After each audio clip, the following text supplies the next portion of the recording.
She saved his life and tried to disappear without telling him, but when he secretly followed her, he saw her feeding triplets. Hi, my beautiful family, it's your Mr. Peter. Before anything else, let me speak this prayer over your life. Soft, powerful, and filled with love just for you. May peace settle into your heart like a quiet song. May today bring you moments of stillness, and may your burdens feel lighter than you feared. I pray that love visits you in gentle, unexpected ways. A kind word, a warm hug, a smile that feels like home. May healing touch every part of you that's been hurting, and may joy come softly without asking for permission. You are not forgotten. You are not alone. You are deeply seen, deeply valued, and so deeply loved. Now, Binta says hi, and she's sending all her love wrapped in warm gratitude. She's felt every single prayer you've whispered for me, and her heart is full because of you. But she also looked at me with love and said, "Tell them, my love, I feel their kindness." But why are some of them leaving in the middle? That truly hurts us. Family, please don't leave halfway. If you love me, if you believe in this journey we've shared, stay until the end. Your presence is a gift, and when you're missing, we feel that too. I know some of you have said the introductions are too long, and that's okay. If you need to, you can skip this part, but please don't skip the story. I'm writing every word from my heart, only for you. And now, my sweet family, tell me truly, how did James do today? He's doing his best to carry the love I've poured into these stories. If his voice touched your heart, let us know. If not, I'll always listen, because your feelings matter here. Now please, not out of pressure, but out of love, like this video. Leave a kind comment, share it with someone you care about. Let the world feel what I feel every day, a family built on love, faith, and unshakable connection. Let's begin. With all my love, always. Death was winning the race, and Jim Rodway knew it. Lightning split the night sky like divine fury as his BMW struggled through the apocalyptic downpour, windshield wipers battling uselessly against sheets of rain that turned the world into liquid chaos. 32 years of commanding boardrooms and bending million-dollar deals to his will meant nothing now. Tonight he was just a desperate son racing to reach his dying father's bedside, and losing. "Hold on, Dad. Please, just hold on," he whispered through gritted teeth, his knuckles white against the steering wheel. The call had shattered his perfect evening 28 minutes ago. His father, the unbreakable William Rodway, who'd built a business empire from dirt and determination, who'd never shown weakness or shed a tear in front of his son, was taking his final breaths in Metro General Hospital, 40 miles through hell. Massive heart attack. The doctors had been blunt, 1 hour, maybe less.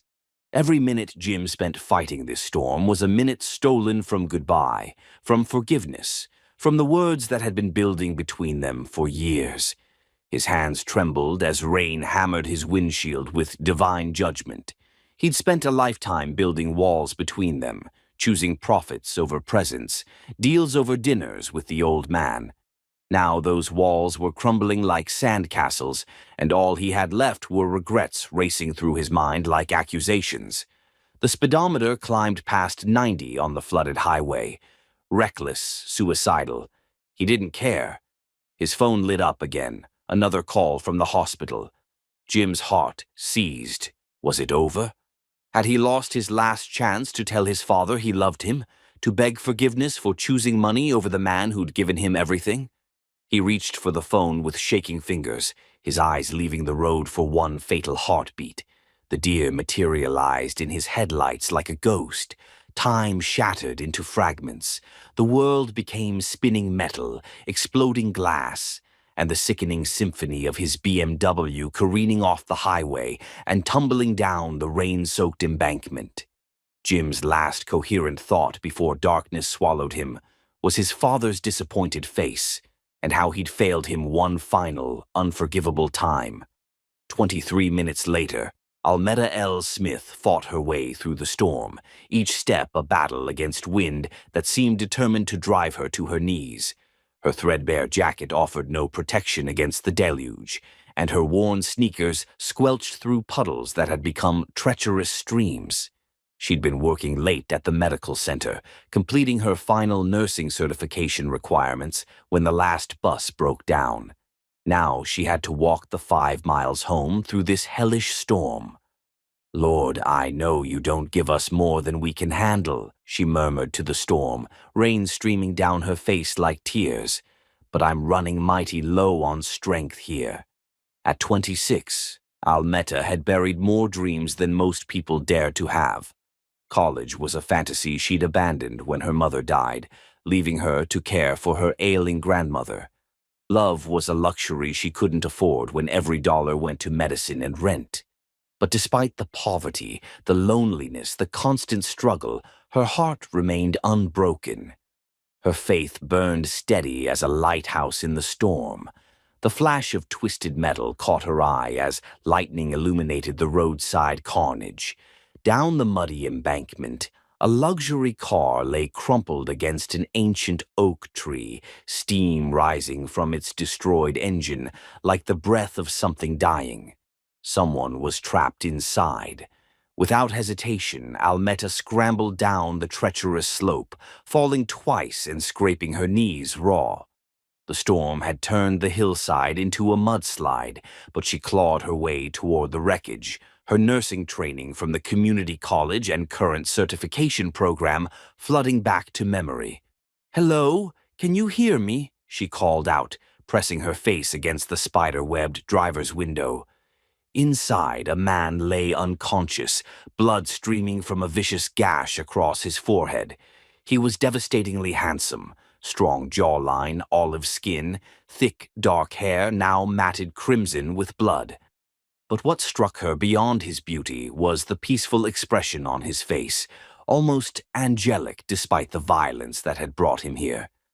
The car groaned ominously, and Almetta realized the massive oak was the only thing preventing it from rolling further into the ravine. She had to get him out. Now the driver's door was crushed beyond hope, but the passenger side had popped open from impact. Almetta crawled inside, her heart hammering as she assessed his condition. Blood was pooling beneath him, internal bleeding, possibly punctured organs. She'd seen enough trauma in her medical training to recognize death's approaching footsteps. "Listen to me, handsome," she whispered fiercely, gently cradling his face. "You are not dying on my watch tonight. You hear me? Not while I have breath in my body." Working with desperate efficiency, she tore strips from her white blouse, the good one she'd worn to her certification exam, and pressed them against his wounds. The bleeding was worse than she'd feared. She needed to apply pressure, but moving him could prove fatal. "Please, God, guide my hands," she prayed aloud, then began working with the gentle strength that had carried her through every crisis life had thrown at her.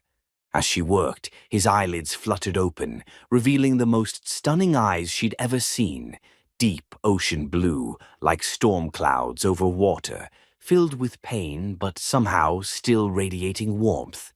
When their gazes locked, something electric sparked between them, a connection so profound it stole her breath. "Am I dead?" he whispered, his voice rough with agony but surprisingly gentle. "Not if I have anything to say about it," Almetta replied, startled by the tenderness in her own voice. "What's your name?" "Jim," he managed, struggling to focus on her face through the pain. "Jim Rodway. I was trying to reach my father." "Shh, don't waste energy talking. Save your strength." She continued applying pressure to his wounds, monitoring his breathing for signs of shock. "I'm Almetta L. Smith, and I'm going to take very good care of you." Jim's eyes fixed on hers with startling intensity. Even through his pain, she could see something stirring in those blue depths, surprise, gratitude, and something deeper that neither of them had words for yet. "You're beautiful," he whispered, reaching up to touch her cheek with blood-stained fingers, "like an angel sent from heaven." Almetta felt tears mixing with rain on her face. "I'm no angel, sugar. Just someone who happened to be walking by when you needed help." "No," Jim said with surprising strength, his gaze never wavering from hers. "You were sent. I can feel it in my soul." Sirens wailed through the storm in the distance. Almetta had called 911 on her ancient flip phone the moment she'd found him, but help was still precious minutes away. She could see Jim fading, his beautiful eyes growing heavy with approaching unconsciousness. "Stay with me," she pleaded, taking his hand in both of hers. "Please, stay with me. Fight for your life." "What if I don't make it?" he asked, fear creeping into his voice for the first time. "Then I'll be right here beside you until the very end," Almetta promised with fierce conviction, squeezing his hand tight. "You won't be alone. I swear it on my grandmother's soul." The ambulance arrived in chaos, flashing lights cutting through darkness, paramedics shouting orders as they worked to extract Jim from the twisted wreckage. As they stabilized him and loaded him onto a stretcher, Almetta found herself pushed back, her life-saving work complete. "Wait!" Jim called out weakly as they lifted him toward the ambulance. "The woman who saved me, where is she?" But when the paramedics looked around, Almetta had vanished back into the storm like a guardian spirit, leaving behind only Jim's memory of her face and her grandmother's precious gold locket, broken from her neck during the rescue and lying forgotten in the mud and twisted metal.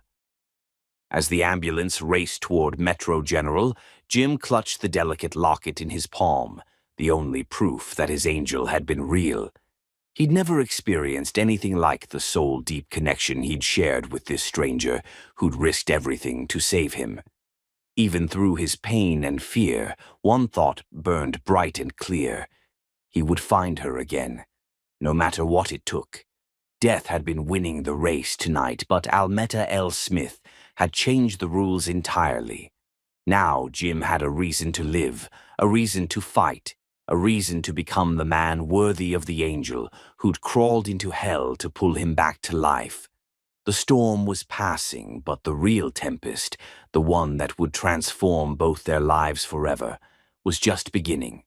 Chapter 2: Haunted Hearts. Jim Rodway awakened to the sterile white ceiling of Metro General Hospital, and the first sensation wasn't physical pain. It was the crushing weight of loss settling on his chest like a tombstone carved from regret. 3 days had passed since the accident. 3 days of drifting between consciousness and darkness while his broken body fought to heal. But his soul felt shattered beyond any surgeon's skill to repair. His father was dead. The words echoed in his mind like a death knell. He'd missed saying goodbye by exactly 17 minutes. 17 minutes that would haunt every remaining day of his life. While he'd lain unconscious in twisted metal, William Rodway had taken his final breath, calling out for the son who never came. "The last thing your father said was your name," the night nurse had told him yesterday, not realizing those words would become Jim's personal hell. "He kept asking for you, kept saying he had to wait for Jimmy to come home." Now, staring at the acoustic tiles above his hospital bed, with his ribs wrapped tight and his left arm imprisoned in a cast, Jim felt like he was drowning in an ocean of might-have-beens. The business empire his father had built, the billions in assets, the respect and fear their family name commanded, none of it mattered anymore. What mattered was that he'd spent years choosing profit margins over presence, and now it was eternally too late for redemption.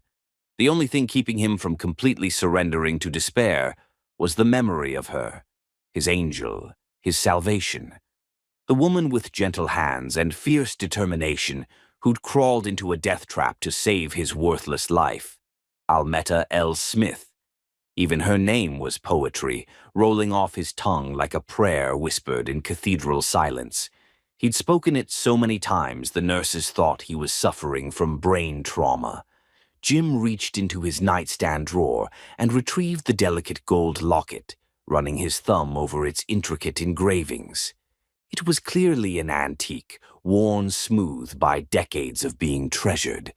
Inside was a faded photograph of an elderly black woman with kind eyes and the same gentle smile he remembered from that storm-lashed night. Her grandmother, without doubt. "Where are you, Almetta?" he whispered to the empty room that smelled of disinfectant and broken dreams. "I need to find you. I need to thank you for giving me a reason to live." But it was more than gratitude driving his obsession. In those moments when their eyes had met in the wreckage, something profound had occurred, a recognition deeper than attraction, stronger than desire. It was as if his soul had finally found its missing piece, scattered across the chaos of twisted metal and falling rain. Dr. Reeves entered the room with his usual concerned expression, chart in hand. "How are we feeling today, Jim?" "Like I've lost everything that ever mattered," Jim replied with brutal honesty, his voice hoarse from disuse. "Your injuries are healing remarkably well. The broken ribs will take another few weeks, but you're young and strong. Physically, you'll make a complete recovery." "And emotionally?" Jim clutched the locket tighter. "My father's dead because I couldn't reach him in time. The woman who saved my life has vanished like she never existed. How do you recover from that kind of devastation?" Dr. Reeves settled into the visitor's chair, his professional demeanor softening. "Grief isn't a wound you heal, Jim. It's a burden you learn to carry. But you can choose how you honor your father's memory moving forward." "I want to find her," Jim said with sudden fierce determination. "The woman who saved me. I have to find her and thank her properly. The police couldn't locate her. She didn't leave any contact information with the paramedics or emergency responders. Then I'll hire investigators. I'll search every hospital, every clinic, every nursing program in the entire state if necessary." Jim's voice grew stronger with each word. "She's out there somewhere, and I'm going to find her if it takes the rest of my life." 8 miles away, in a cramped studio apartment above Chen's laundromat, Almetta L. Smith was waging her own war against grief and crushing guilt. Her grandmother, the woman who'd raised her with nothing but unconditional love and endless sacrifice, had passed away 1 week after the storm, her weak heart finally giving out after months of declining health. The timing felt cruel, losing her grandmother so soon after that life-changing night in the storm. "I'm so sorry, Grandmama," she whispered to the oppressive silence, clutching the faded photograph that was all she had left, of the locket her grandmother had given her on her 16th birthday. "I lost your necklace, the one your own mother gave you, the one you wore every single day. I failed you when you needed me most." The funeral had been yesterday, a simple graveside service, attended by a handful of elderly neighbors and Pastor Williams from their tiny Baptist church. Almetta had worn her only black dress, the one with the carefully hidden hole near the shoulder that she'd tried to conceal with strategic safety pins. She'd stood alone beside the cheap casket, watching them lower the woman who'd been her mother, father, and best friend into the unforgiving ground. Now she sat in the suffocating silence of an apartment that felt cavernous without her grandmother's warm presence. The medical bills had devoured everything, their meager savings, the little jewelry her grandmother had treasured, even the small television that had been their only entertainment. All that remained were memories and the crushing weight of solitude. But through her grief, one memory kept surfacing like a lifeline thrown to a drowning woman. The man in the wreckage, Jim, with his ocean blue eyes and the way he'd looked at her like she was something precious instead of someone worthless. In those terrifying moments when she'd thought he might die in her arms, she'd felt a connection so powerful it had taken her breath away. "You were sent," he'd said with such conviction, and despite everything, Almetta found herself believing it. Maybe she had been sent, not just to save his life, but to discover that she was capable of being someone's salvation, that even someone like her, with nothing to offer but determination and love, could make a difference in this cruel world. The knock at her door startled her from her thoughts. Almetta wiped her eyes and opened it to find Mrs. Chen from downstairs, holding a steaming plate covered with aluminum foil. "Chicken and rice," the elderly woman said in her careful English, her weathered face kind with concern. "You too, Skinny. Need eat more." "Thank you, Mrs. Chen," Almetta managed, accepting the warm plate. "That's incredibly kind of you. You good girl. Take care of grandmother like Angel. Now you take care of yourself, okay? No more crying alone." As Mrs. Chen shuffled back downstairs, Almetta felt fresh tears threatening. Kindness from near strangers seemed to completely undo her these days. She found herself thinking about Jim again. Had he survived his injuries? Had he made it to his father's bedside in time? The not knowing was eating at her soul like acid. She'd considered going to the hospital to check on him, but what would she say? How could she prove she was the woman who'd saved him? She had no identification, no way to verify herself. And besides, what business did a poor girl like her have visiting a man who'd clearly been wealthy, judging by his expensive car and designer clothes? Their worlds existed in different universes. The storm had brought them together for one miraculous moment, but dawn had revealed the harsh truth. She was nobody special, just a woman who'd happened to be walking by when fate intervened. But late at night, when sleep eluded her and the apartment felt like a tomb, Almetta found herself touching her bare neck where the locket should have rested and remembering the way Jim had whispered her name. Like it was something sacred, like she was someone worth knowing, worth remembering, worth finding again. "Almetta L. Smith," she whispered to herself, trying to hear it the way he had. For just that moment in the storm, she'd felt like she could be somebody's angel instead of somebody's burden. Meanwhile, across the city in his penthouse apartment overlooking the glittering skyline, Jim stood at floor-to-ceiling windows watching the lights twinkle below like earthbound stars. He'd been released from the hospital that morning, but his luxurious home felt like a mausoleum filled with the ghost of his father's expectations.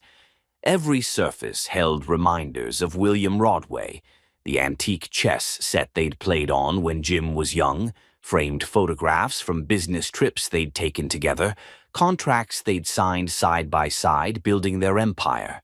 The silence was deafening.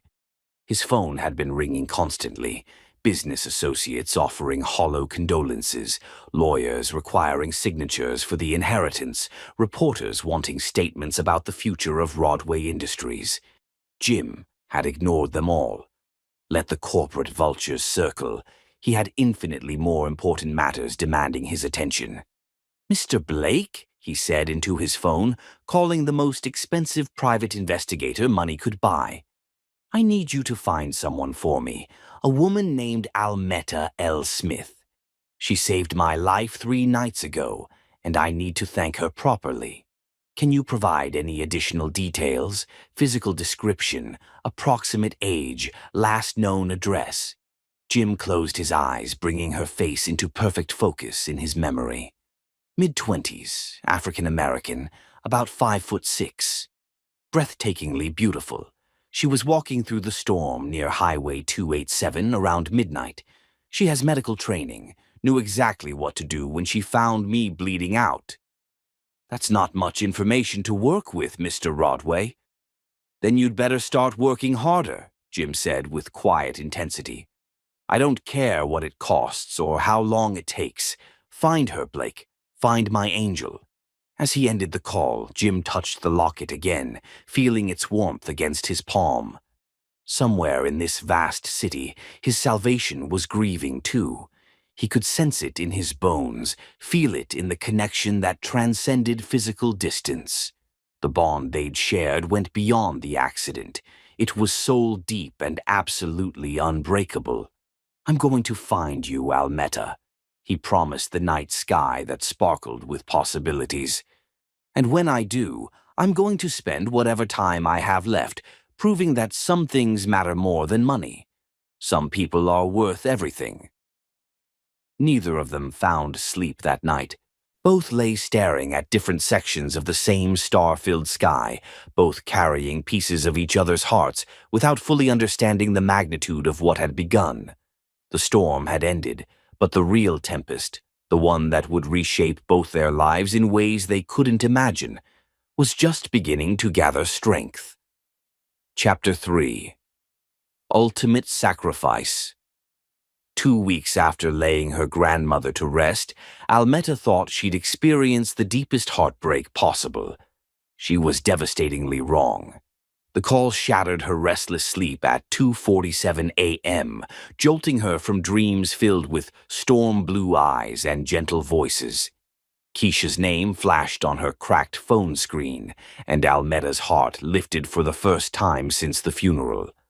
Her best friend always seemed to know exactly when she needed to hear a familiar voice. "Girl, thank the Lord you're calling," Almetta whispered, sitting up in her narrow bed. "I've been drowning over here and—" "Is this Almetta Smith?" The voice was male, official, and heavy with the careful sympathy that always preceded life-destroying news. Almetta's blood turned to ice water in her veins. "Yes. Who is this? Where's Keisha?" "This is Sergeant Martinez with Metro Police. Ma'am, I'm deeply sorry to inform you that Keisha Washington was killed in a motor vehicle collision tonight. She was struck by a drunk driver on Martin Luther King Boulevard at approximately 1:15 a.m. The words hit Almetta like physical blows, each syllable shattering another piece of her already fractured heart. "No," she gasped, her voice barely a whisper. "No, that can't be right. She was supposed to visit me tomorrow. We had plans." "Ma'am, I understand this is devastating news. Miss Washington had your contact listed as her emergency contact. There's something else we need to discuss urgently. She had 3 children with her, triplets, 15 months old. They survived the crash thanks to their car seats and are currently at Metro General Hospital. Child Services needs to know if there's family who can take custody." The world tilted sideways beneath Almetta. Keisha's babies, Hope, Faith, and Isaiah. 3 perfect innocent angels who were now orphans because some drunk bastard couldn't be bothered to call a taxi. At 15 months, they were just beginning to walk and talk, just starting to become little people with personalities. "Their father?" she asked, though she already knew the painful answer. "No father listed on any birth certificates. Miss Washington was a single mother with no known relatives.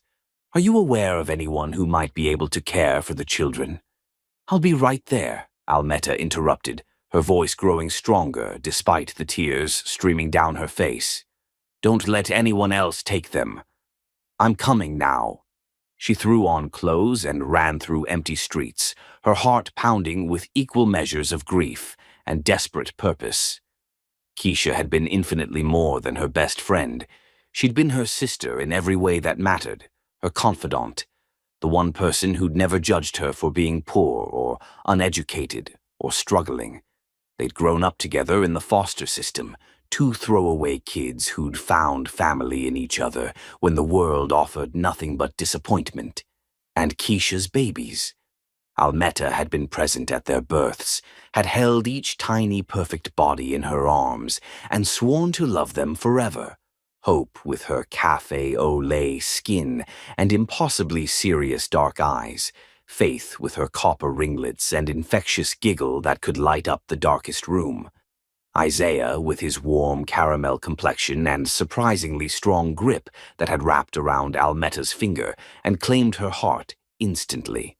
Metro General was a maze of harsh fluorescent corridors and antiseptic smells that reminded her too painfully of her grandmother's final days. She found the NICU and pressed her face against the viewing window, her heart shattering completely at what she saw. The 3 cribs stood in a neat row, each containing a confused, crying baby. Hope kept reaching through the bars as if searching desperately for her mother's familiar touch. Faith's usual radiant smile had vanished, replaced by the bewildered tears of an infant who didn't understand why everything felt wrong. Isaiah was making soft whimpering sounds that Keisha used to say meant he was frightened and needed comfort. Almetta? A social worker approached, a tired-looking woman with kind but weary eyes and a clipboard full of bureaucratic heartbreak. I'm Sandra Phillips. I'm terribly sorry for your loss. I want them, Almetta said without preamble, never taking her eyes off the babies. Keisha's children. I want to take them home with me. Sandra sighed with practiced patience. I understand the emotional impulse to help, but caring for 3 infants simultaneously is an enormous responsibility. Are you married? Do you have family support, stable employment, and adequate housing? Almeta finally turned from the window, her jaw set with the same fierce determination that had driven her to crawl into a wrecked car to save a stranger's life. I have love. That's what matters most. Love doesn't pay for formula, diapers, daycare, or medical bills, Sandra said, gently but firmly. These children have extensive needs. The state requires proof of. These children need someone who knew their mother intimately, Almetta interrupted, her voice growing passionate.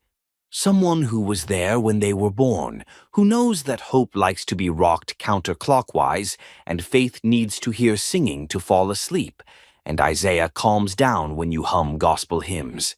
They need someone who loved Keisha enough to die for her, and who loved them with that same fierce devotion. Sandra studied her carefully. Where do you work, Almetta? I'm between jobs currently, Almetta admitted, hating how pathetic it sounded. But I'll find employment. I'll work 3 jobs if necessary. Current living situation? A studio apartment on Elm Street. She didn't mention it was above a laundromat in the worst part of town, or that her rent was already 3 weeks overdue. Mrs. Smith, I truly admire your heart, but the state has strict requirements before placing children, especially 3 at once. You'd need larger housing, steady income, character references, proof of stability. How long do I have? Almetta asked, watching Hope continue to reach desperately through the crib bars. 72 hours to demonstrate you can provide adequate care.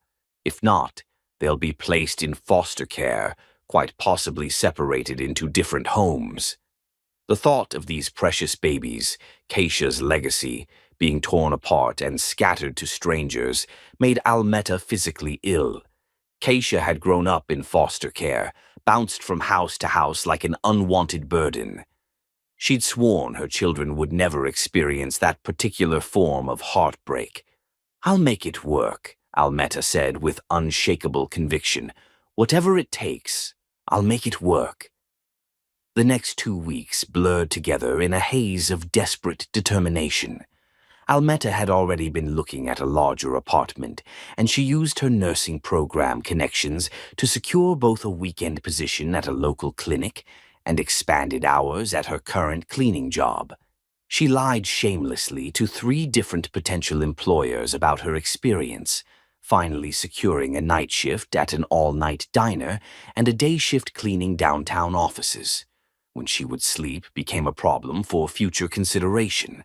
She bought a used crib from Goodwill and created 2 additional sleeping spaces from cardboard boxes lined with soft blankets.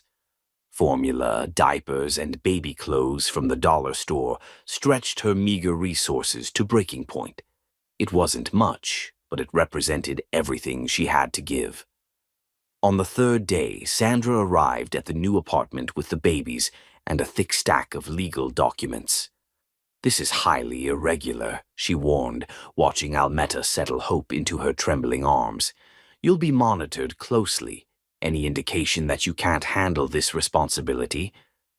I can handle anything for these children, Almetta said firmly, feeling Faith curl trustingly against her chest, while Isaiah wrapped his tiny fingers around hers. They're mine now. They're my babies, and I'm their mama.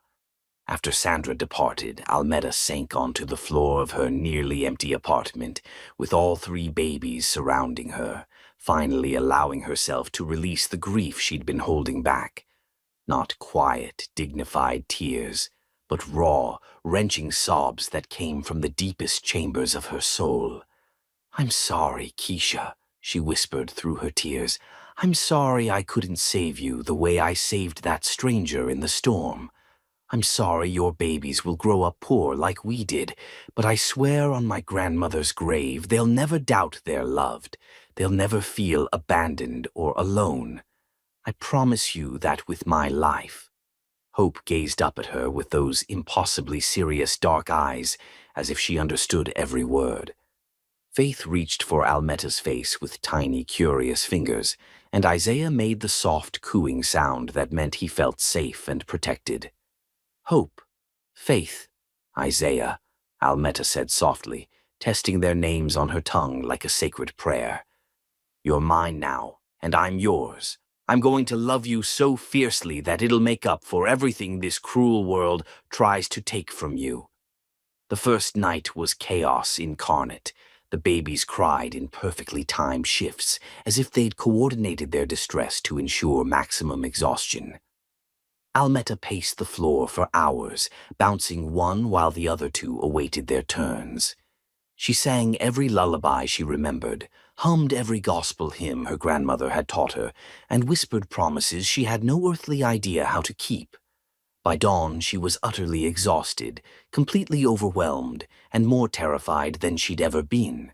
But when Faith finally drifted off to sleep in her arms, tiny fist curled against Almeta's neck in perfect trust, she knew she'd made the only choice her heart could live with. These babies were her purpose now, her reason to keep fighting when everything else seemed hopeless. As morning sunlight streamed through their small windows, Almeta thought about the man from the storm, Jim, with his beautiful blue eyes and gentle voice. She wondered if he'd ever known love like this, so fierce it changed the fundamental structure of your soul. She wondered if he'd survived his injuries, if he'd reached his father in time. Most importantly, she wondered if he'd understand why she'd chosen this overwhelming life, 3 babies and a mountain of struggle, over the easier path of letting the state handle everything. Something deep in her heart suggested he would. Something about the way he'd looked at her in those moments between life and death told her he understood sacrifice, understood what it meant to put love before logic and hearts before convenience. "Someday," she whispered to Faith's sleeping face, "I'm going to tell you about the night I learned that some things are worth dying for, and some things, like you 3 precious angels, are worth living for, no matter how hard it gets." Outside, the world was awakening to another ordinary day, but inside apartment 3B, Almeta L. Smith was beginning the extraordinary journey of loving 3 children with the boundless heart of a woman who'd lost everything and found everything in the same breath. The road ahead would be impossibly difficult, but she'd walk it gladly for the privilege of being their mama. Chapter 4. Cruel Whispers. 2 years, 730 days of loving 3 children with every fiber of her being, and still the whispers followed Almeta like poison wherever she went. Look at her parading around with those babies. 3 different daddies, guaranteed. Shameless, having children she can't afford to properly feed. I heard she's one of those women who sells herself. How else could someone like her manage? The cruel words cut deeper than winter wind, but Almeta had learned to keep walking with her head held high, even when her heart was bleeding. She pushed the second-hand stroller down the cracked sidewalk of Maple Street, 3 beautiful toddlers chattering and pointing at the world with innocent wonder that made every sacrifice worthwhile. Hope, now 3.5, sat regally in front with her serious dark eyes absorbing everything like she was cataloging details for future reference. She was the deep thinker, already reading simple words and forming complete sentences with careful precision. Faith bounced beside her, copper curls catching afternoon sunlight as she babbled joyfully to every person they passed. And Isaiah, secure in back, hummed one of the gospel songs Almeta sang during their bedtime routine, his voice sweet and pure despite his tender age. They were absolutely perfect, intelligent, loving, resilient children who deserved infinitely better than the judgment that followed them like a dark cloud. "Mama, why does that lady keep staring at us with mean eyes?" Hope asked in her clear, observant voice, pointing toward Mrs. Henderson, who stood on her porch with arms crossed, radiating disapproval like heat from a furnace. Almetta's heart clenched painfully.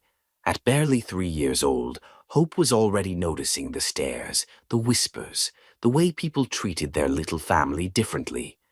"Some people don't understand families like ours, sweetheart, but that's their problem, not ours." "Are we different?" Faith piped up, her sunny disposition temporarily clouded with confusion.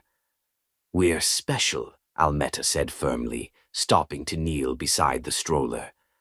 "I love you 3 more than all the stars in heaven, and that love makes us the strongest family in the world. Remember that when people say unkind things." Isaiah reached out to pat her cheek with his sticky little hand. "Love you too, Mama. Love you biggest." Those simple words nearly destroyed her composure, as they did every single time. These children called her Mama with such complete trust, such pure affection, that it made all the sleepless nights and empty stomach pangs seem like small prices to pay. They continued toward Murphy's Market. Almita's carefully counted bills crumpled in her worn purse. $41.37 to last until Friday. She'd calculated 3 times. Formula for Faith, who remained picky about solid foods, milk for the older 2, bread, peanut butter, and if luck smiled on them, maybe some chicken to stretch into soup for the week. The sliding doors wheezed open with mechanical exhaustion, and immediately Almetta felt the familiar weight of judgment settling on her shoulders like lead. Conversations quieted as they passed, eyes tracked their progress down each aisle, and she heard the whispered comments people thought she couldn't detect. 3 babies and no husband in sight. Absolutely shameful. I heard she doesn't even know who fathered them. Living off government assistance while decent people work honest jobs. If only they knew the truth. If only they understood that Almetta worked 3 demanding jobs, cleaning offices from 4 a.m. to 8 a.m., watching Mrs. Rodriguez's children from 8:30 a.m. to 3 p.m., and stocking shelves at Corner Market from 8 p.m. to midnight. She survived on 4 hours of sleep, lived on coffee and pure determination, and every hard-earned penny went directly to caring for Hope, Faith, and Isaiah. But she couldn't reveal the truth about Keisha without dishonoring her best friend's memory. The explanation would only generate more questions, more judgment, more opportunities for small minds to find fault. Better to endure their assumptions and focus on what truly mattered. Loving these precious children. "Mama, I'm thirsty," Isaiah whispered, tugging gently on her faded jacket. "When we get home, baby boy." "Mama's got some nice juice waiting for you." She didn't mention that the juice was mostly water with a splash of apple concentrate to make their supplies last longer. The children never complained, never demanded more than she could provide. Sometimes their contentment broke her heart more thoroughly than tears would have. At the checkout line, familiar shame washed over her as she counted bills and coins, acutely aware of people behind her watching every transaction with barely concealed disdain. Mrs. Patterson from their small Baptist church turned with a smile that never quite reached her calculating eyes. "Almetta, dear, how are you managing with those 3 little ones?" "We're doing just fine, Mrs. Patterson. Thank you for asking. It must be incredibly difficult, especially without—" She paused meaningfully, glancing at the children. "Well, without proper male support. Have you considered that there are assistance programs for women in your particular situation?" The condescension dripping from her voice made Almetta's jaw clench, but she forced a polite smile. "What situation would that be, ma'am?" Mrs. Patterson flustered, realizing she'd ventured into territory she couldn't navigate gracefully. "Well, I simply meant 3 children is overwhelming for anyone to handle alone. I'm never alone, Almetta said quietly, gathering Hope into her arms as the little girl began to fuss, sensing adult tension. I have everything I need right here with me. As they exited the store, Hope looked up with those wise, perceptive eyes. That church lady was being mean to you, wasn't she, Mama? Almetta's heart fractured a little more. Sometimes grown-ups say thoughtless things without considering how they affect other people. But that's not your concern, precious girl. Your only job is being happy, healthy, and loved. I am loved, Hope declared with the absolute certainty of a child who'd never questioned it. You love us bigger than the whole entire universe. Walking home through their neighborhood, a collection of run-down apartments, barred windows, and shattered dreams, Almetta reflected on how dramatically their lives had changed since that storm-filled night. Sometimes, in quiet pre-dawn moments when she allowed herself to think about Jim Rodway, she wondered what had become of him. Had he recovered completely from his injuries? Had he found peace with his father's death? She still experienced dreams about him occasionally. Those storm-blue eyes, the way he'd looked at her like she was something precious instead of someone to pity.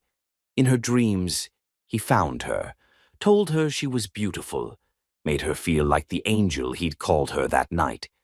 But dreams were luxuries she couldn't afford to indulge.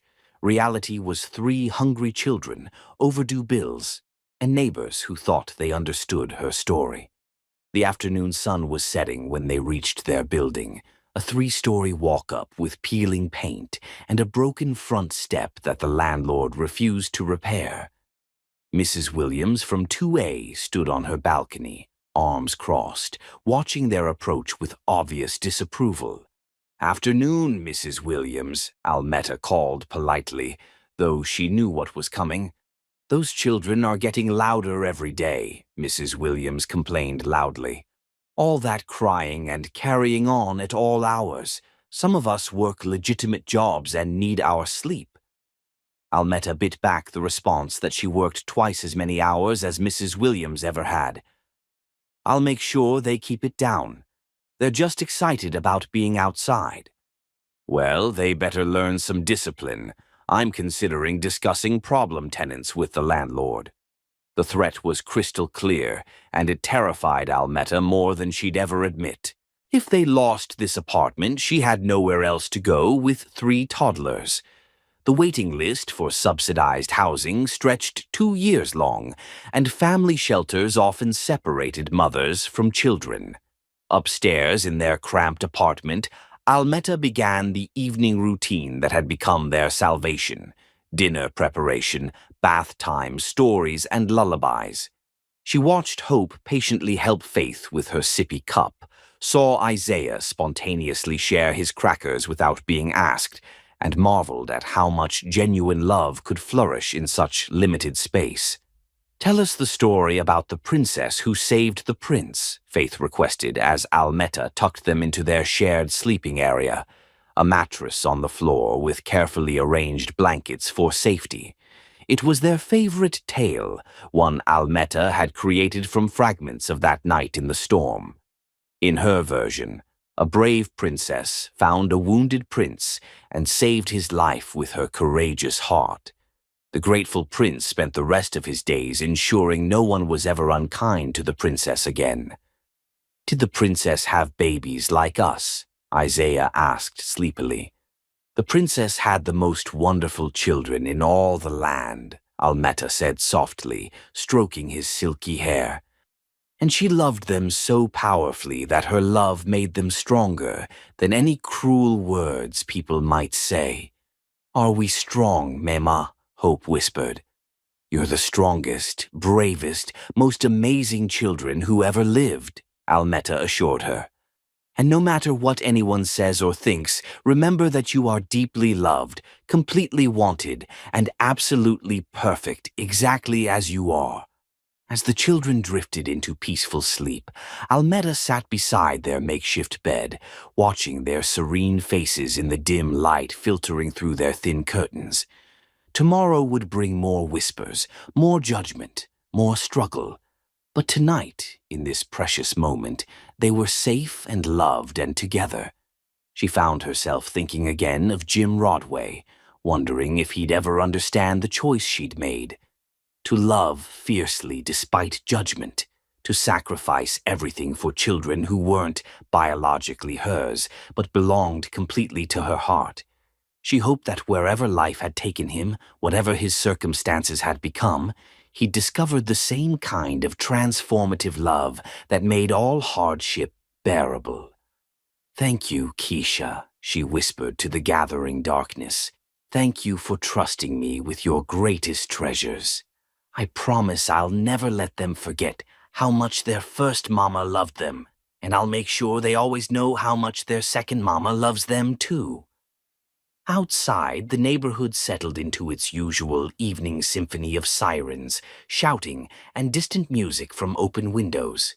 But inside apartment 3B, 3 children slept peacefully under the fierce protection of a woman whose love was stronger than poverty, judgment, or fear. Chapter 5. The Discovery. The call arrived on a Tuesday morning that seemed ordinary, but would alter everything forever.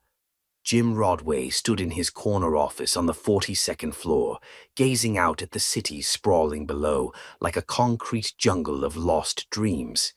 8 months, 3 weeks, and 6 days since the accident. He knew the exact count because he'd marked each day like a prisoner awaiting parole, living for the moment he'd find her again. "Mr. Rodway?" His assistant's voice crackled through the intercom. "Mr. Blake is here to see you." Thomas Blake, the private investigator who'd been searching for Almetta, entered with an expression Jim had learned to read like storm clouds. Today, something fundamental was different. Today, Blake carried the look of a man who'd been sitting on important news. "You found her 6 months ago," Jim said, not bothering with questions. He could feel it in his bones, the same way he'd sensed her presence that night in the storm. "I found her 6 months ago," Blake confirmed, placing a manila folder on Jim's mahogany desk with ceremonial gravity. "But Jim, I wanted to understand her situation completely before we approached, and you needed time to process your father's death. Her circumstances are far more complicated than we imagined." Jim's heart hammered against his ribs as he opened the folder with trembling hands. The first image stole his breath. A photograph taken with a telephoto lens showing Almetta walking down a deteriorating street, pushing a stroller containing 3 small children. Even from a distance, even after 2 agonizing years, she remained breathtakingly beautiful. Her face had matured, showing the weariness that came from carrying impossible burdens on slender shoulders, but her eyes still held that gentle strength that had saved his life. 3 children, Blake said quietly, watching Jim's reaction carefully. Triplets, approximately 2.5 years old. Jim stared at the photograph, his mind reeling with implications. 3 children, born around the time of their fateful meeting. The mathematical possibilities hit him like a physical blow, and for a moment, breathing became impossible. Are they? He couldn't complete the devastating question. "I don't believe they're yours, and my investigation confirmed they're not," Blake said carefully. "They're the children of her deceased best friend, Keisha Washington. Birth certificates, hospital records, everything checks out. But the neighborhood doesn't know this, and there's significantly more to this story. Jim, she's living in an extremely rough neighborhood, barely surviving from what I can observe. And the local residents, they're incredibly cruel to her." Jim's hands trembled as he examined more photographs. Almetta at a grocery store, counting coins with heartbreaking precision. Almetta leaving a building at dawn, clearly heading to work while the children slept. Almetta on a park bench, sharing a single sandwich among all 4 of them, while other mothers whispered and pointed with undisguised contempt. "What do you mean, cruel?" His voice dropped to a dangerous whisper. Blake shifted uncomfortably in his chair. "There's vicious gossip throughout the neighborhood. Rumors about how she ended up with 3 children. Most of it's absolutely brutal, Jim. They believe she's... Say it clearly. They think she's a prostitute, that the children have different fathers, that she doesn't know their identities. I've heard some of the things people say when they think no one's listening, and it's devastating." Rage, pure and incandescent, coursed through Jim's veins like molten steel. The woman who'd crawled into twisted wreckage to save his life, who'd risked everything for a complete stranger, was being treated like garbage by people unworthy to breathe her air. "Where is she?" he demanded, already reaching for his coat with deadly purpose. "Jim, wait. You need to consider this carefully. You don't know the complete story. Maybe those children are hers. Maybe the rumors contain some truth." "The rumors are lies," Jim said with absolute, unshakable certainty. "I know her soul. I looked into her eyes for 10 life-changing minutes, and I know exactly who she is. She's incapable of the things they're suggesting." "How can you be so completely certain?" Jim touched the locket in his pocket. He'd carried it every single day for 2 years, a talisman of hope and unwavering memory. "Because she saved my life, expecting nothing in return. Because she vanished rather than try to profit from her good deed. Because when I was dying, she held my hand and promised I wouldn't face death alone. That's not the behavior of someone who sells herself. That's the behavior of an angel walking among us." Blake sighed, recognizing the futile task of changing Jim's iron determination. "She lives at 412 Maple Street, apartment 3B. Jim, I must ask, what exactly are you planning to do?" "What I should have done 2 years ago," Jim replied, heading for the door with renewed purpose. "I'm going to find my angel and ensure no one ever hurts her again." The drive to Maple Street took Jim through sections of the city he'd never seen, despite living here his entire privileged life. His Mercedes looked absurdly out of place among broken-down vehicles and vacant lots, drawing suspicious stares from people lounging on stoops and gathering around street corners. By the time he reached Almeta's building, he understood completely why Blake had seemed so concerned. This wasn't merely poverty. This was desperation made manifest, the kind of place where hope came to die slowly and dreams were luxuries no one could afford. The thought of Almeta living here, raising 3 children in this environment, made him physically nauseated. He remained in his car for nearly an hour, watching the building, gathering courage to climb those stairs. What would he say? How did you approach someone after 2 years and explain that you'd never stopped thinking about them, never stopped loving them, despite sharing less than 10 minutes of conversation? Movement in a second-floor window captured his attention. A small face pressed against glass, a little girl with copper curls waving enthusiastically at something below. Then another face appeared, more serious, with dark eyes that reminded him powerfully of Almeta. A boy joined them, and all 3 children pressed their faces to the window, pointing and giggling at something in the street. Jim's heart constricted painfully. They were beautiful children, clearly loved and well cared for despite their harsh circumstances. But even from this distance he could see how thin they appeared, how their clothes hung loose on small frames. A door slammed somewhere and the children disappeared from the window. Moments later, Almeta emerged from the building, and Jim's breath caught completely in his throat. She was even more beautiful than his treasured memories had painted her, but there was a fragility now that hadn't existed before.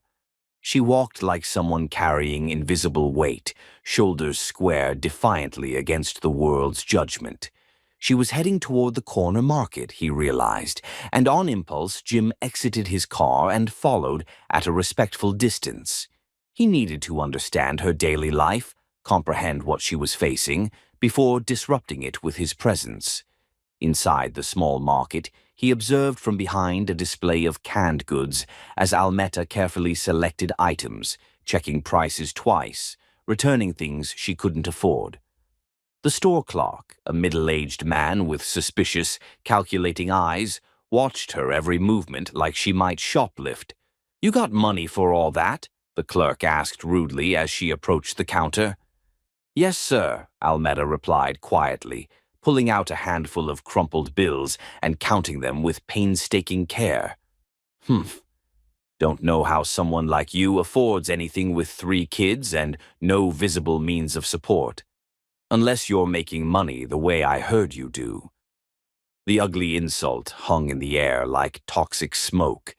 Jim saw Almeta's hands shake slightly, saw her chin lift with proud defiance despite the hurt in her eyes, and felt his own hands clench into fists. "That'll be $23.47, the clerk said, making no effort to hide his disdain. Almeta counted her money again, and Jim witnessed her face fall in defeat. She was short, perhaps $3 or $4, but it might as well have been 300 for the despair that crossed her features. "I'll put the milk back," she said quietly, reaching for the gallon. "The children need milk more than I need coffee," she murmured to herself.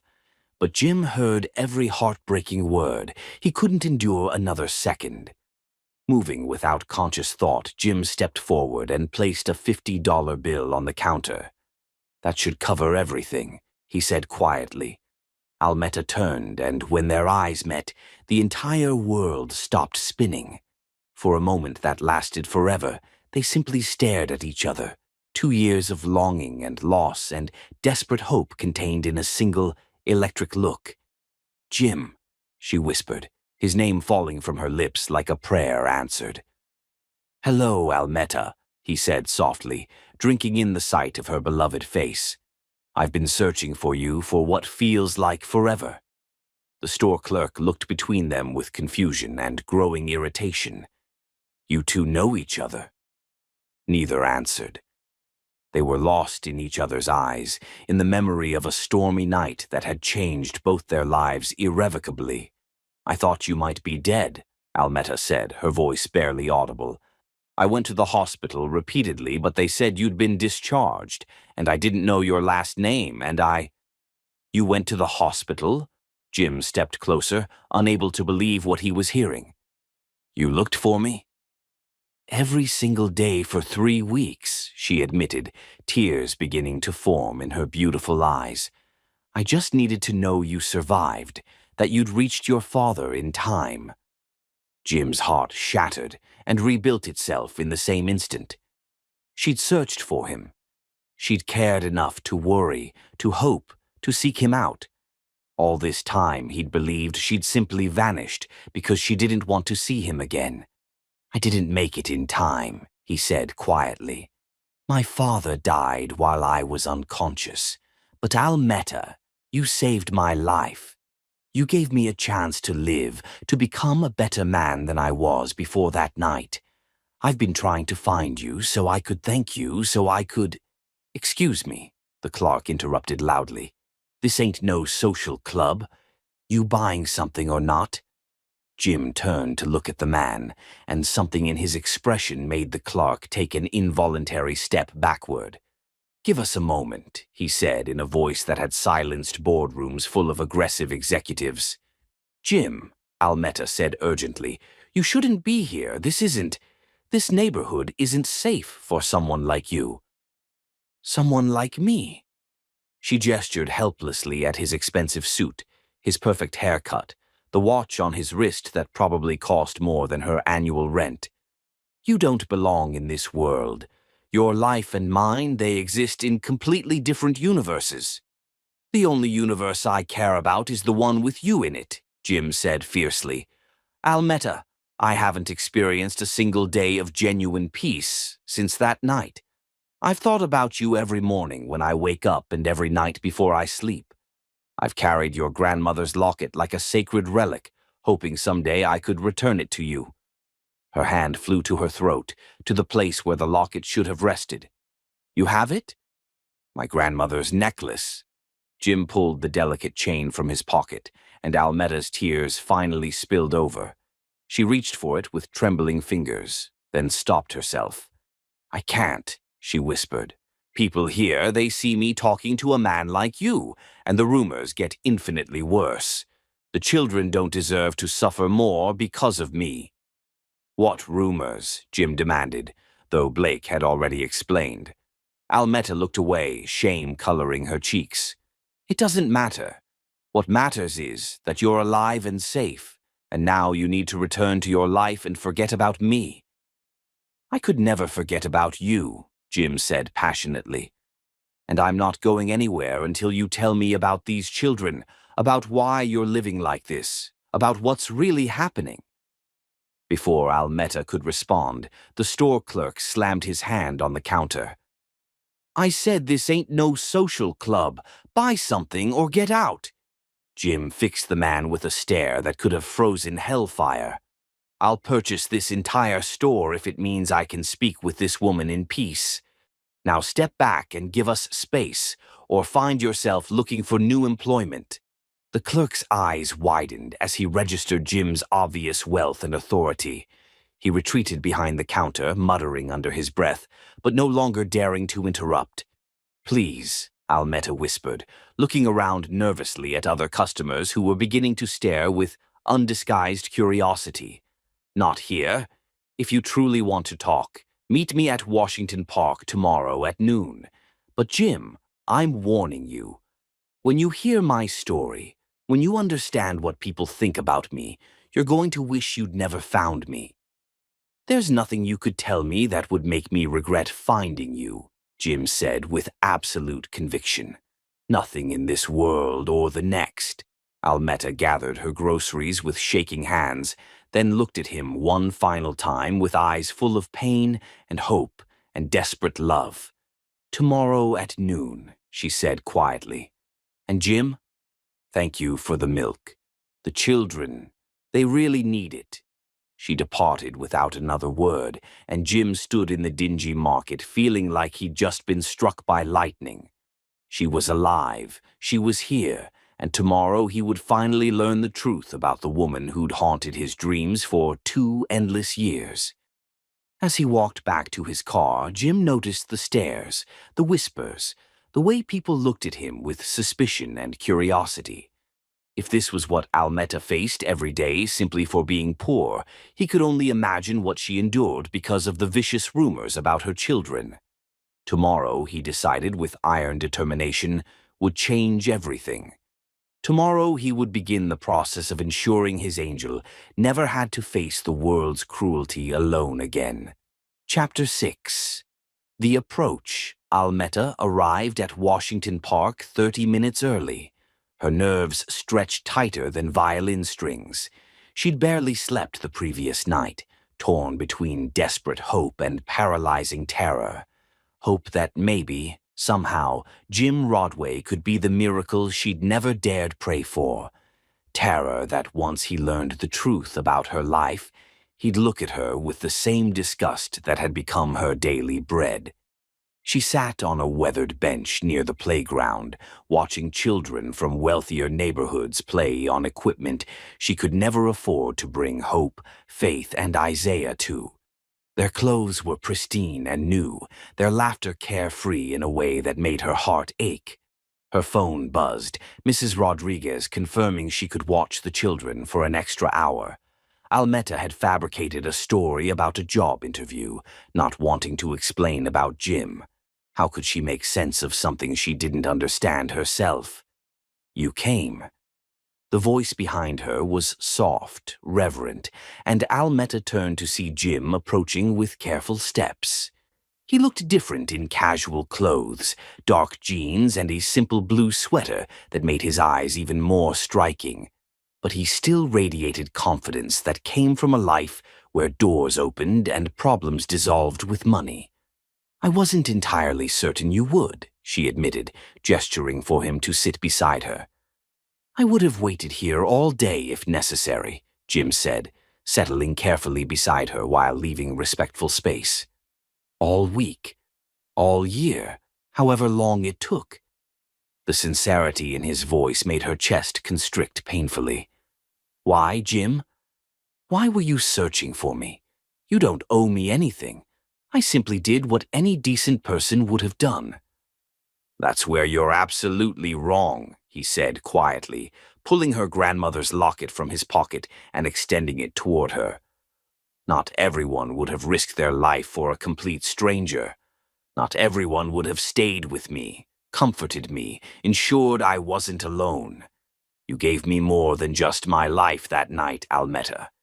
You gave me hope when I had none left. She accepted the locket with trembling fingers, feeling the familiar weight against her palm. For 8 months, she'd mourned its loss almost as deeply as her grandmother's death. Now, having it returned felt like reclaiming a piece of her soul. I can't accept whatever debt you think you owe me. Jim, I'm not the person you think I am. Then tell me who you are, he said, gently, his voice carrying infinite patience. Tell me about your life, about the children. Help me understand the truth. Almetta gazed out at the playground, gathering courage. Those children, it's complicated, she said quietly, testing the waters. Their situation isn't what people assume.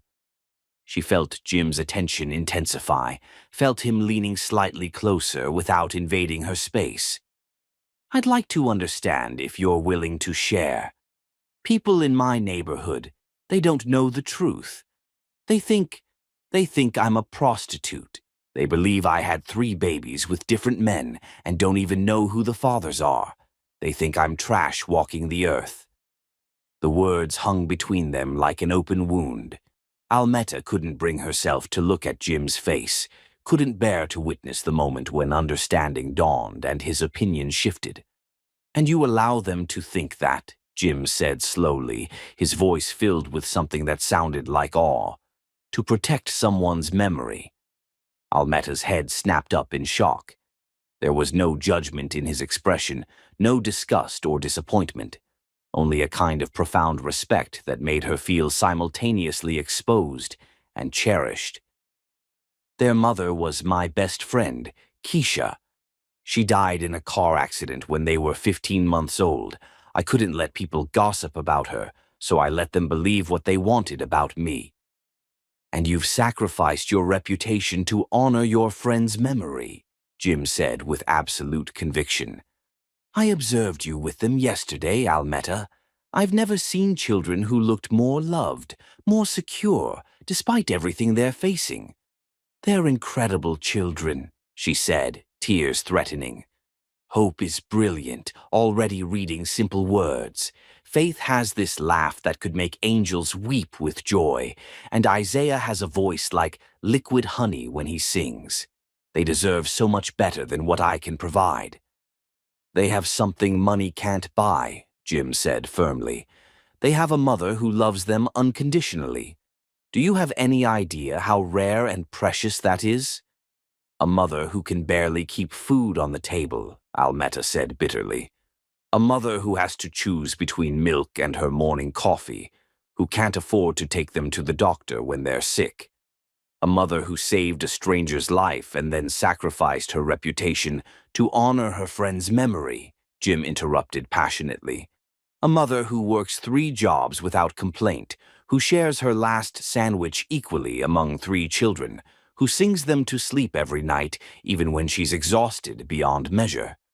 Almetta stared at him in amazement. How do you know all those details? I've been observing you, he admitted without shame.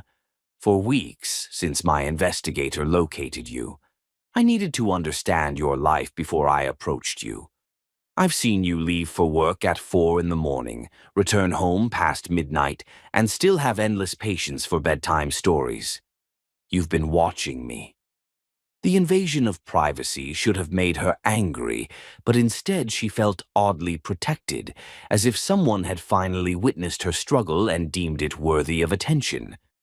I know you work multiple jobs, that you walk everywhere to save bus fare, and that you turn the heat down at night to keep bills manageable, Jim continued. I also know that you are the strongest, most selfless person I've ever encountered. And I know that I've been only half alive for 8 months, waiting to find you again." "Jim," she whispered, but he continued with growing intensity. "I've thought about you every single day, Almeta. Your face when you promised I wouldn't die alone. Your hands, so gentle when you were trying to stop the bleeding. The way you disappeared before I could thank you, like some kind of guardian angel who didn't want credit for the miracle." "I'm not an angel," she protested weakly. "I'm just a poor girl trying to take care of 3 babies." "You're my angel," Jim said with quiet intensity that made her heart skip. "You saved my life, and now I want to save yours." "You can't save me," Almeta said, pulling her hand away. "This is my life, Jim. This is who I am.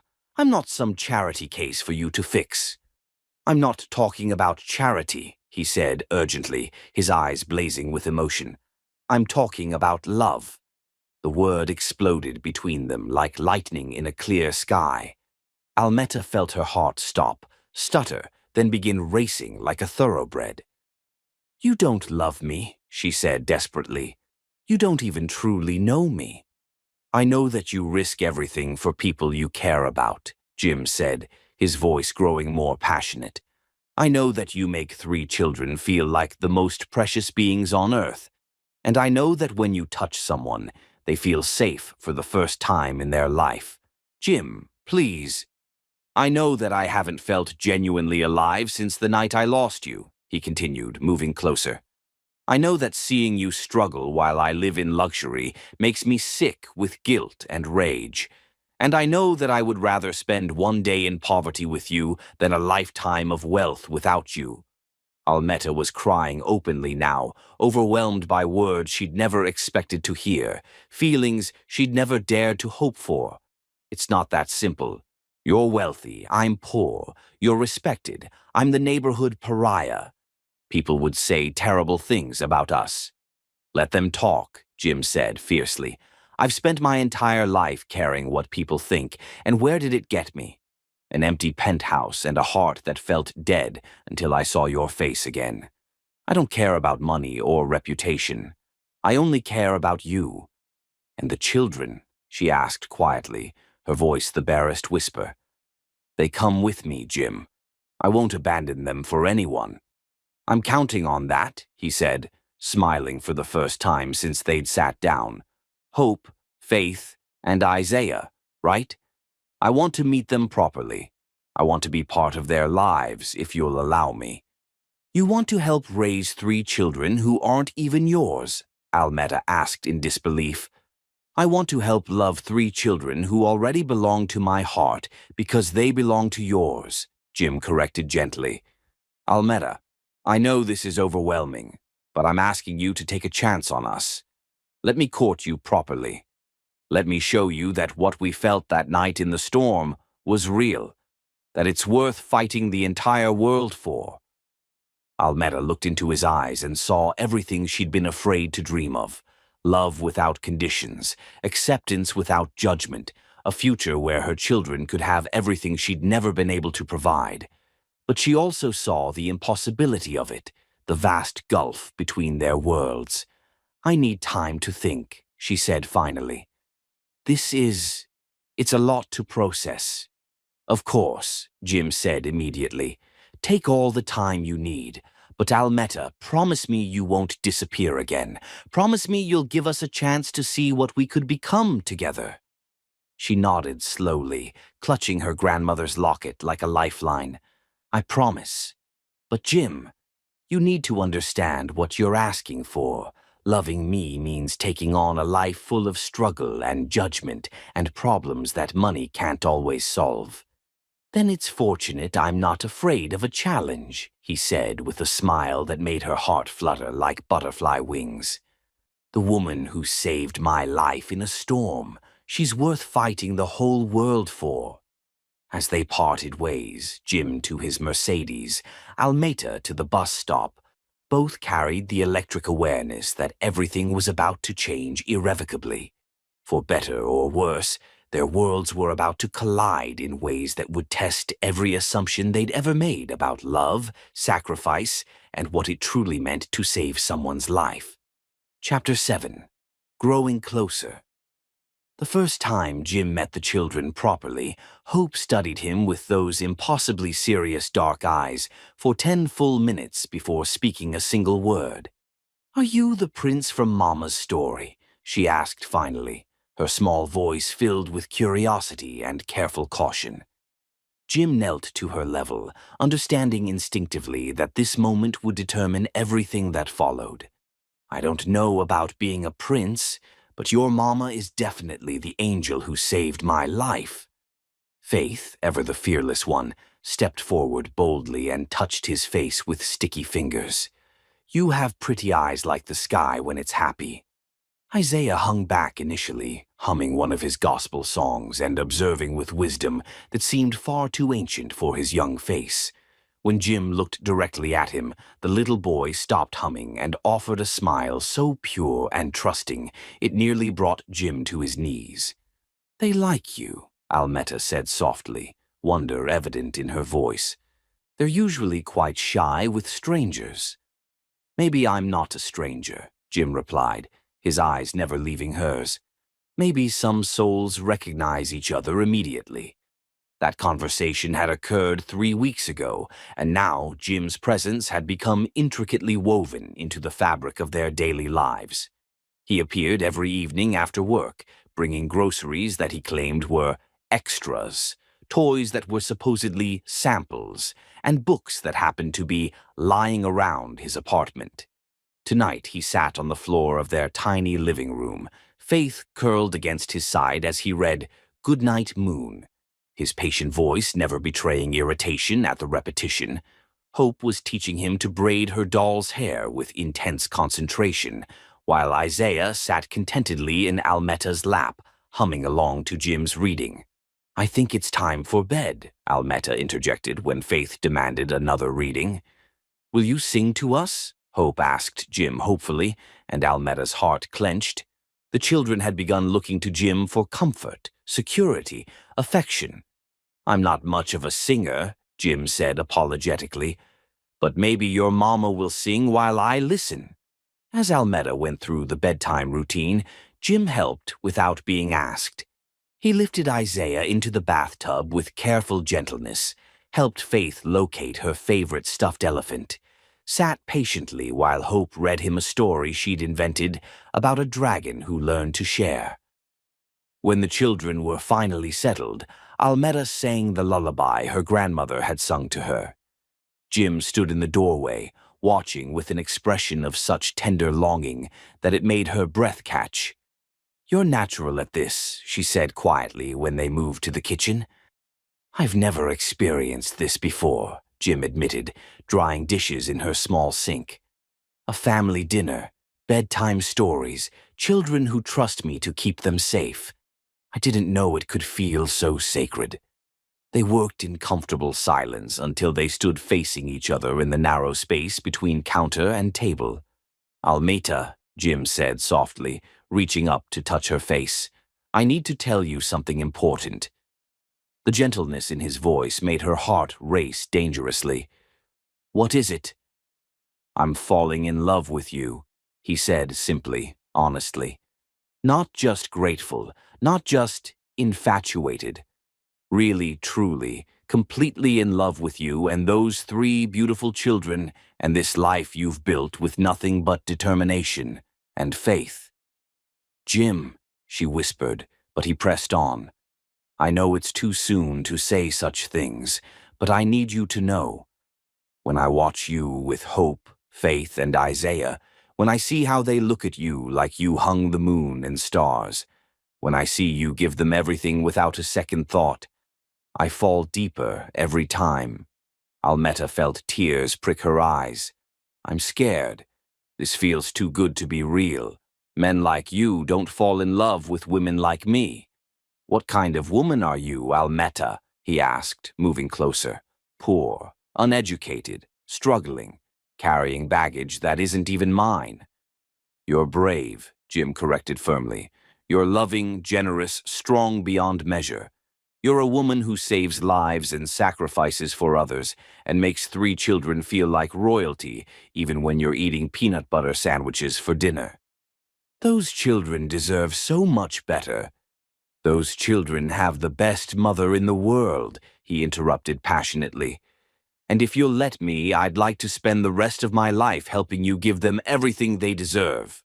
Before Almeda could respond, the sound of loud arguing echoed from outside, followed by someone banging on trash cans. Jim moved protectively in front of her as they both rushed to the window. Down on the street, a small group of neighbors had gathered, their faces twisted with anger and disgust. Mrs. Henderson stood in the center, pointing up at Almeta's window with accusatory fury. "Look at her up there with that rich white man," she shouted venomously. "I told you all she was selling herself. Now she's moved up to expensive clients." "Disgusting," another voice called out. "Those poor children, having to watch their mother whore herself out." "Someone should call social services," Mrs. Williams added with malicious satisfaction. Jim's hands clenched into fists, his entire body radiating barely controlled fury. "I'm going down there." "No," Almeda said quickly, grabbing his arm. "That will only make everything infinitely worse. They're looking for a reason to cause trouble." Someone threw a bottle that shattered against the building wall below their window. In the bedroom, one of the children started crying in fear. "They're terrorizing innocent children," Jim said, his voice dangerous. "This is my life, Jim," Almeta said, her voice breaking as she hurried to comfort the frightened children. "This is what I tried to warn you about. Being with me means dealing with this hatred." Hope was sitting up in bed, tears streaming down her face. "Mama, why are they yelling? Why are they angry at us?" "Some people don't understand our family, precious girl," Almeda said, pulling all 3 children close. "But they can't hurt us as long as we love each other." Faith buried her face against Almeda's shoulder. "I'm scared, Mama." "I know, sweetheart. But we're safe up here. No one can hurt us while we're together."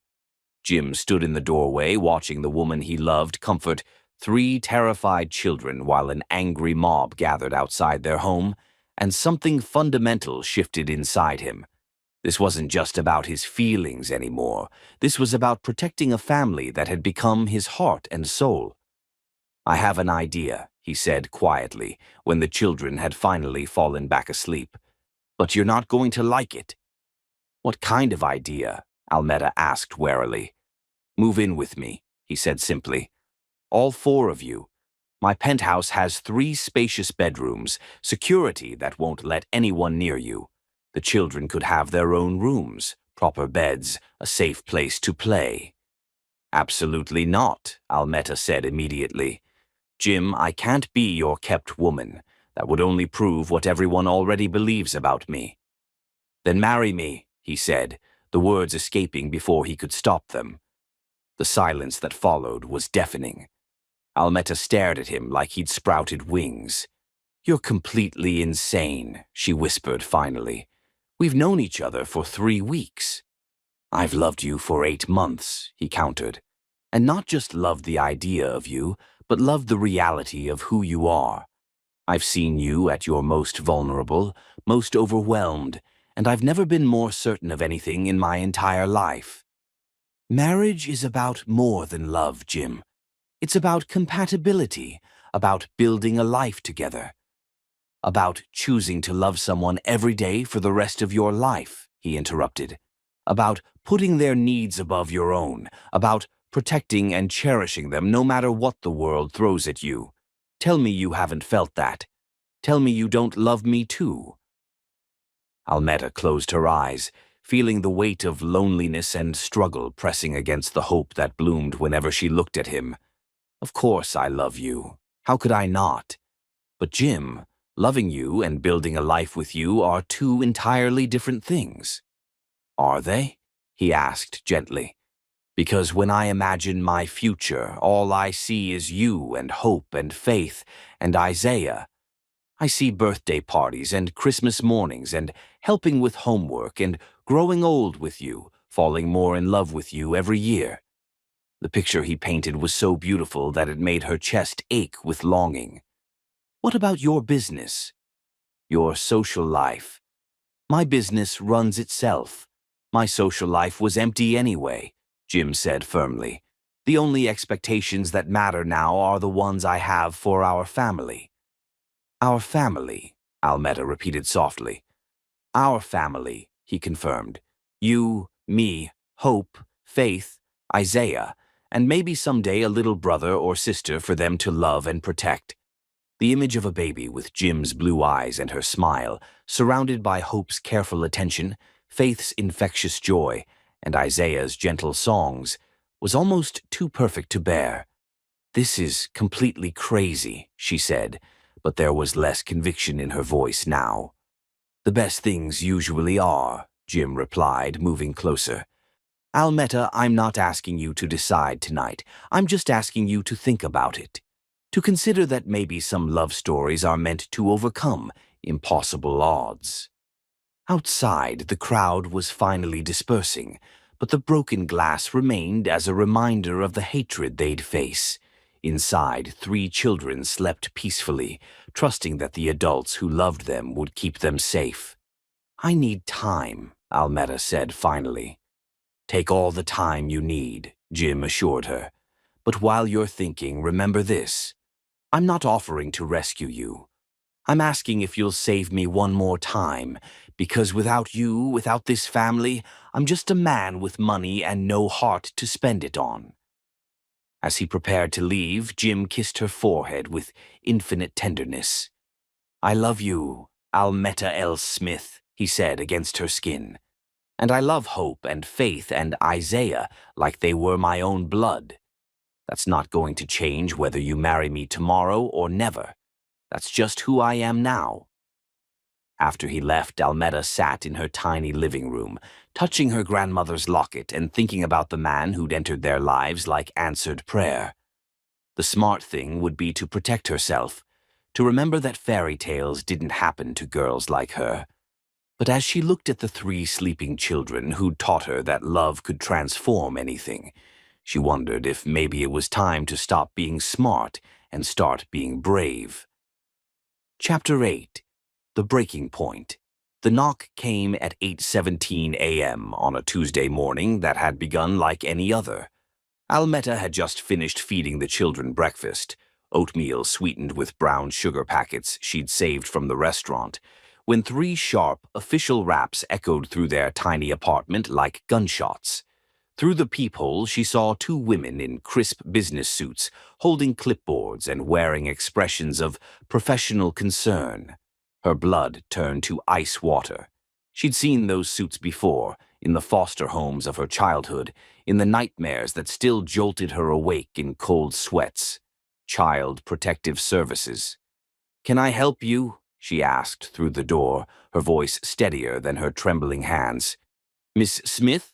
I'm Patricia Williams from CPS, and this is my colleague, Janet Morrison. We need to speak with you regarding your children.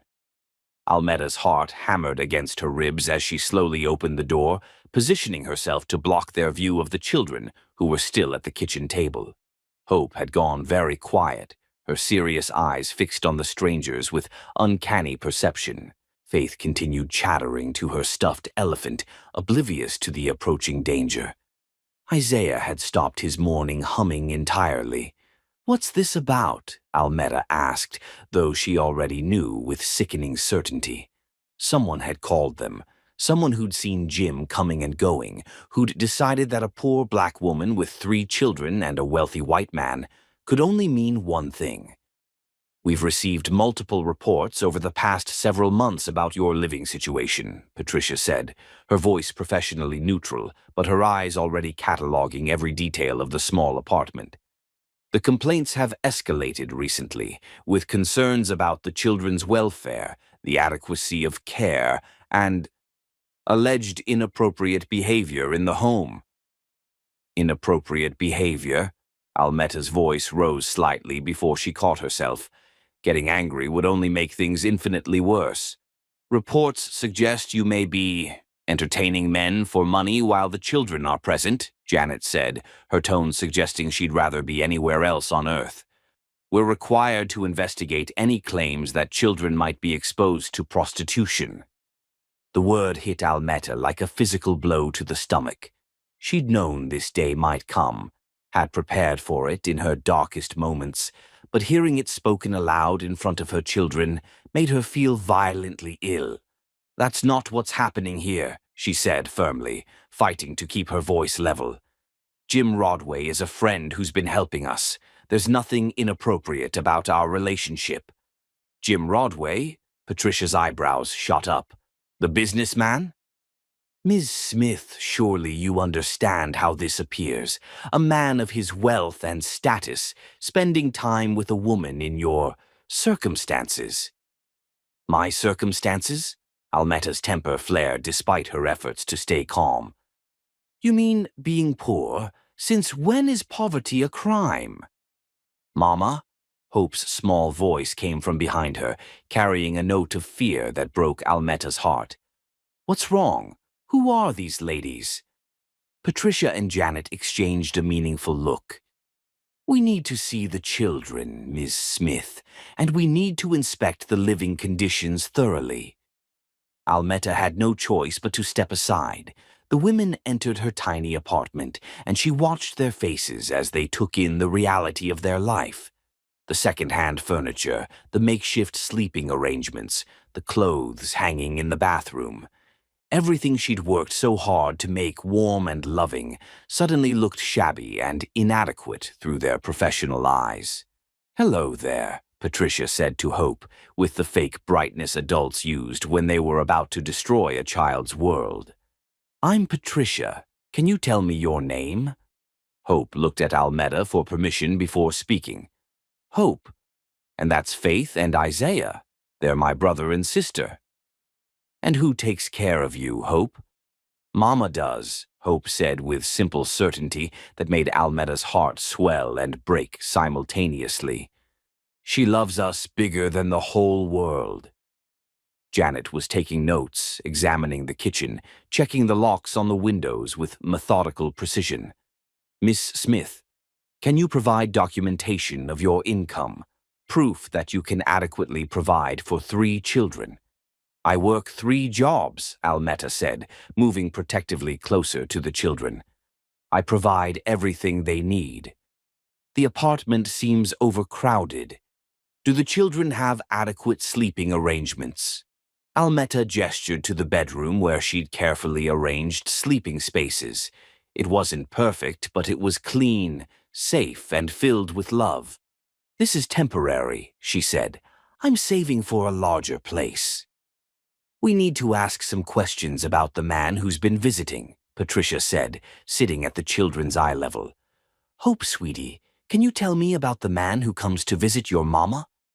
Hope's face lit up like Christmas morning. "You mean Jim? He reads us stories and helps Mama with dinner, and he knows all the words to Goodnight Moon. And he's gonna teach me to play chess when I'm bigger, and he makes Mama smile real pretty. Does he ever make you feel scared or uncomfortable?" Hope looked genuinely confused. "Number Jim makes everything better. He makes Mama smile, and when he's here, Faith doesn't have bad dreams, and Isaiah sings louder." Isaiah, who'd been watching the proceedings with his usual quiet wisdom, suddenly started humming Amazing Grace. His sweet voice filled the small room, and both social workers seemed startled by the pure beauty of it. "Isaiah likes music," Almeta explained, her voice thick with emotion. "He sings when he feels safe and happy." "And he's been singing more since this Jim started coming around?" Patricia asked, making careful notes. "Yes," Almeta admitted, not understanding why that felt like a trap being set. The interview continued for over an hour. They checked the refrigerator, examined the children's clothes, tested the smoke detector, and asked endless questions about Jim's visits, his relationship with the children, and Almeta's work schedule. "Mama works really, really hard," Faith piped up at one point, apparently deciding she needed to defend Almeta. She sings to us when we're sad, and she shares her food with us, and she tells us stories about the princess who saved the prince. Finally, after what felt like an eternity of invasion and judgment, the women gathered their papers and prepared to leave. Miss Smith, we'll need to schedule a follow-up visit, Patricia said, and we'll need you to provide character references, proof of stable income, and documentation of adequate housing arrangements. What happens if I can't? Almetta asked, though she already knew the answer that would haunt her dreams. We may need to place the children in foster care temporarily until we can verify that this is a safe and stable environment for them. The words hit Almetta like bullets to the chest. Foster care. The nightmare she'd fought so hard to save Hope, Faith, and Isaiah from, the system that had broken her own childhood and Keisha's. They're not in danger, she said desperately. Look at them. Do they look neglected, abused? They're happy, healthy children who are loved more than life itself. Love isn't always enough, Miss Smith, Patricia said with what seemed like genuine sympathy. Children need stability, adequate resources, appropriate supervision. We'll be in touch within 72 hours. After they left, Almetta sank onto the couch and pulled all three children into her arms, holding them like they might disappear if she loosened her grip. Hope was crying, though she probably didn't understand why. Faith was chattering nervously, asking why the ladies had so many questions. Isaiah had stopped humming entirely. "Are they going to take us away, Mama?" Hope asked, with the devastating perception of a child who'd sensed something terrible in the adult conversation. "No, baby girl," Almetta said fiercely, though her voice shook with terror. "I'll never let anyone take you away from me. Never, never, never." But even as she said the words, she knew how powerless she really was. 3 jobs that barely paid the bills, an apartment that was too small, a neighborhood that saw her as a disgrace. What did she have to fight CPS with? Her phone rang and Jim's name flashed on the screen. For a moment, she considered not answering. How could she tell him that his presence in their lives had triggered this nightmare? Almetta. His voice was warm, happy, completely unaware of the devastation that had just crashed into their world. "I was thinking about taking everyone to the zoo this weekend. Hope mentioned she's never seen a real elephant, and I thought—" "Jim," she interrupted, her voice breaking. "We need to talk. Something terrible has happened." The change in his tone was immediate. "What's wrong? Are the children okay? Are you hurt?" "Child services came this morning," she said, and heard his sharp intake of breath. "Someone reported us. They think I'm prostituting myself because of you visiting." "Jesus Christ," he breathed. "Almetta, I'm so sorry. This is my fault. I should have been more careful, more discreet." "It's not your fault," she said, though part of her wondered if that was true. "But Jim, they might take them. If I can't prove I can provide adequate care, if I can't show stable income and proper housing." "Then we get married," he said immediately. "Tomorrow, today, right now, I'll provide the stability they're looking for." "And prove their point?" Almetta laughed bitterly. "A poor woman marrying a rich man right after CPS gets involved? That'll look absolutely perfect." "I don't care how it looks," Jim said fiercely. "I care about protecting our family." "Your family," she corrected. "Jim, maybe you should stay away for a while, until this blows over." The silence that followed was so long, she thought the call had dropped. "Are you asking me to abandon you?" he asked finally, his voice carefully controlled. "I'm asking you to think about what's best for the children," Almetta said, tears streaming down her face. "If your presence is what's causing this problem—" "My presence isn't the problem," Jim interrupted. "Racism is the problem. Classism is the problem. A system that would rather tear apart a loving family than admit that love comes in many forms. That's the problem. But if staying away means they can stay with me, Almeta, Jim said, his voice gentle but unbreakable, I'm coming over. No, she said quickly. If they're watching, if someone sees you, then let them see me, he said. Let them see a man who loves his family and won't be scared away by small-minded people who think they know what's best for children they've never met. Jim, please. I'll be there in 20 minutes, he said. And Almeta? We're going to fight this, together. I won't let them take our children. Our children. Even in the midst of this nightmare, those words made her heart soar and break at the same time. After he hung up, Almeta held Hope, Faith, and Isaiah close, breathing in their sweet scent, memorizing the weight of their small bodies against hers. In 72 hours, CPS would return with their decision. In 72 hours, she might lose the 3 people who'd given her life meaning. But until then, she would love them with everything she had. And maybe, if she was very lucky, love would be enough, after all. Chapter 9. Truth and Redemption. Jim arrived at Almeta's apartment to find her packing a small suitcase with trembling hands. Her face streaked with tears she'd tried desperately to hide from the children. Hope, Faith, and Isaiah sat on the bed, watching with the wide-eyed confusion of children who sensed their world was crumbling but didn't understand why. "What are you doing?" he asked gently, though his heart was already breaking at the obvious answer.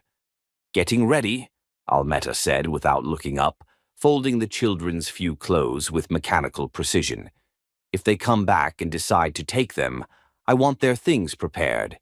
I want them to have something familiar, something that smells like home." "Almeta, stop!" Jim sat beside her on the bed, stilling her frantic hands with infinite gentleness. "They're not taking these children anywhere." "You don't know that," she whispered. "You didn't see how they looked at this place, at me. Like I was already guilty of something unforgivable." "Mama, are we going somewhere?" Faith asked, her usual bright chatter subdued by the heavy tension. "Maybe, baby girl," Almeta said, her voice breaking. "But wherever you go, remember that Mama loves you more than all the stars in the sky, okay?" "I don't want to go anywhere without you," Hope said fiercely, throwing her small arms around Almeta's neck. "You're our Mama. You belong with us forever and ever." Isaiah started humming Amazing Grace again, but this time it sounded like a prayer for comfort rather than joy. Jim watched the scene with a rage so pure it nearly consumed him. Somewhere in this city, small-minded people had made phone calls that might destroy the most beautiful family he'd ever witnessed. "I have an idea," he said quietly, "but I need to make some calls first." "Jim, whatever you're thinking." "Trust me," he interrupted, kissing her forehead gently. "Just trust me. Can you do that?" Almeta looked into his eyes and saw determination burning like an unquenchable flame. Slowly, she nodded. For the next hour, Jim made call after call from Almeta's tiny kitchen while she tried to maintain normalcy for the children. He spoke in low, urgent tones to lawyers, to private investigators, to contacts she didn't know he possessed. Finally, he returned with an expression she couldn't read. "Pack a bag for yourself, too," he said. "We're going to a hotel tonight, and tomorrow we're going to have visitors. Good ones this time." Before Almeta could ask what he meant, there was another knock at the door. Her heart lurched, but Jim's steady presence was reassuring. "That's someone who's going to help us," he said.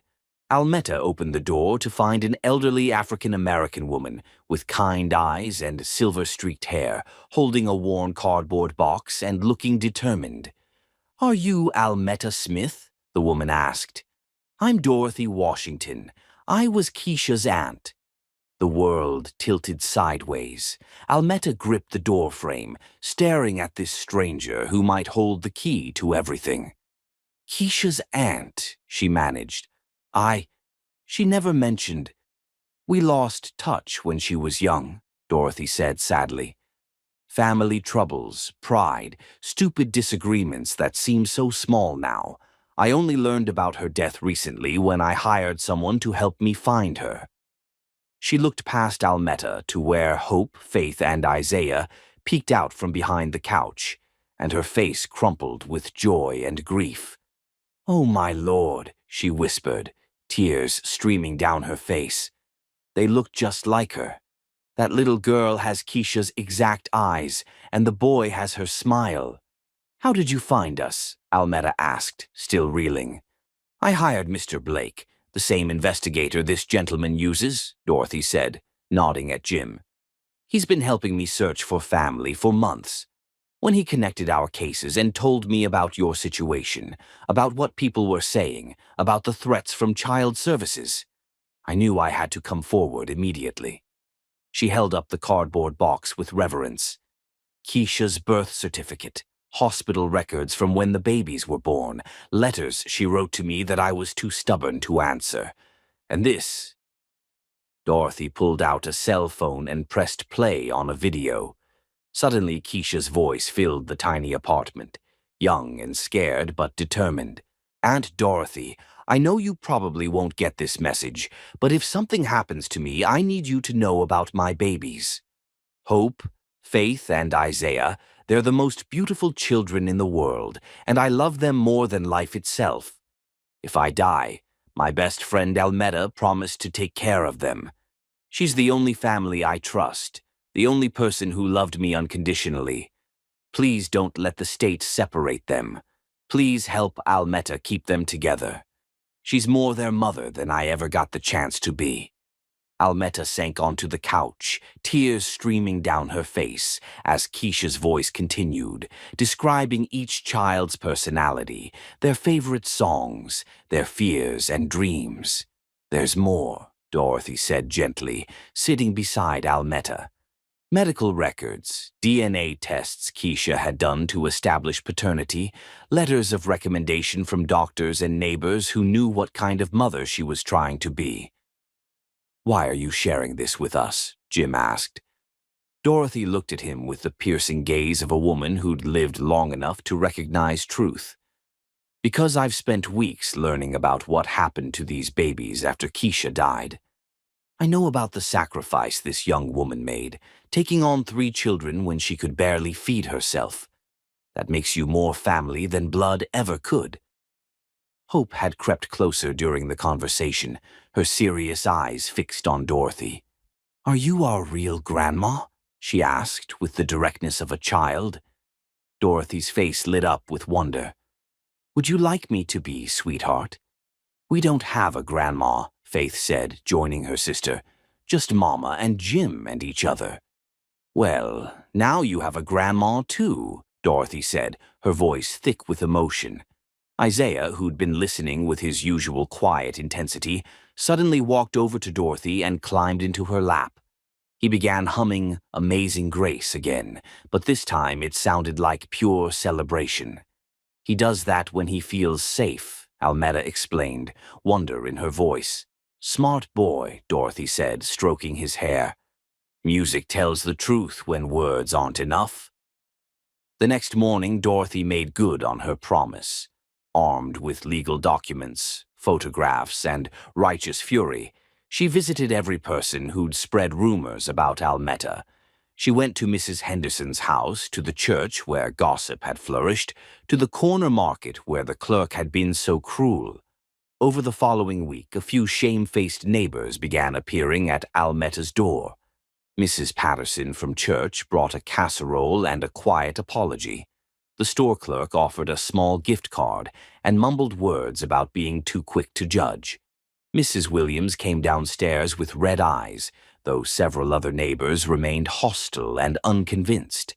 When Patricia and Janet from CPS arrived for their follow-up visit, they found a completely different scene. Dorothy was there with her box of documents. Jim was there with character references from business associates and bank statements proving financial stability. The apartment was filled with food brought by repentant neighbors and toys donated by church members. "Ms. Smith," Patricia said, looking around in amazement, "this is quite a transformation from our last visit." "The truth has a way of changing everything," Dorothy said, handing over Keisha's documents. "These children have never been in danger. They've been loved, protected, and cherished by a woman who sacrificed everything to honor her friend's dying wish." As the social workers reviewed the evidence, the video, the birth certificates, the medical records, the letters of support, their entire demeanor shifted. What had seemed like potential neglect became a story of extraordinary love and sacrifice. "Miss Smith," Janet said finally, "I owe you a profound apology. The initial report was clearly based on misunderstandings and prejudice. These children are obviously thriving in your care." "So they can stay?" Almetta asked, hardly daring to hope. "They can stay," Patricia confirmed. "In fact, I'd like to recommend that you be commended for your dedication. What you've done, taking on 3 children as a single woman, working multiple jobs, creating a loving home despite incredible challenges, it's truly remarkable."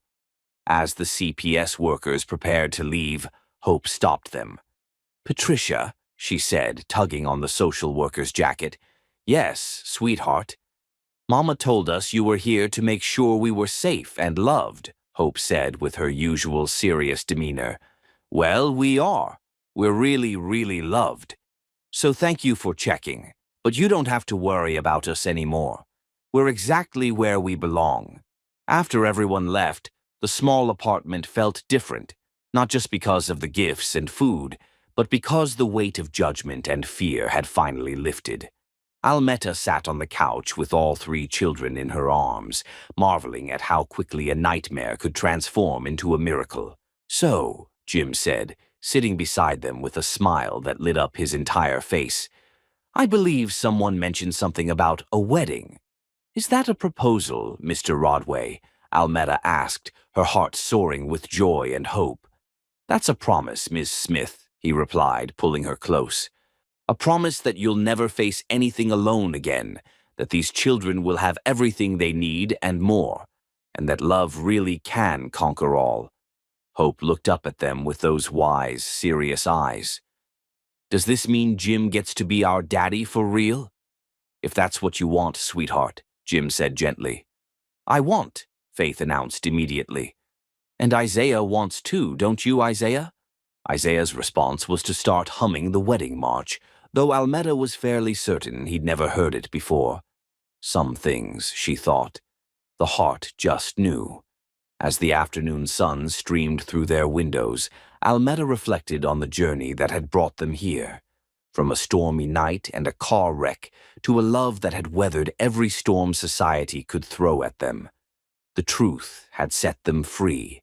Now all that remained was to build the beautiful life they dreamed of together.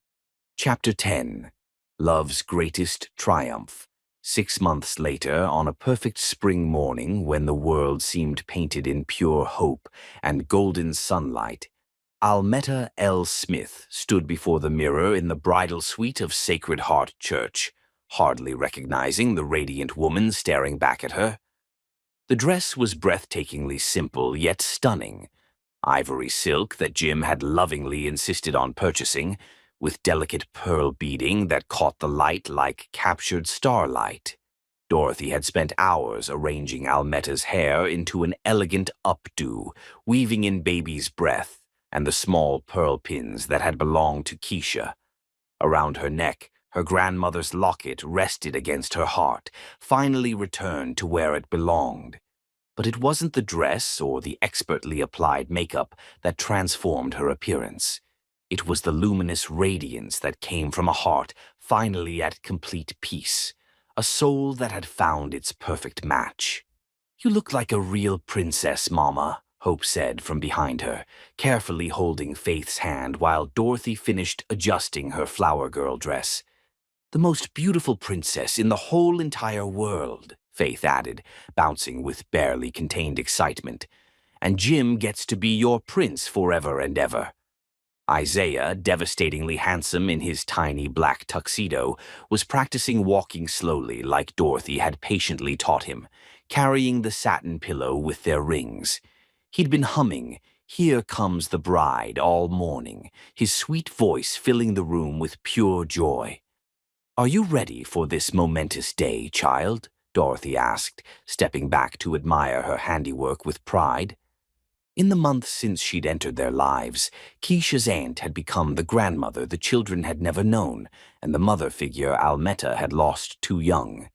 "I've been ready for this my entire life," Almetta said softly, her voice thick with emotion.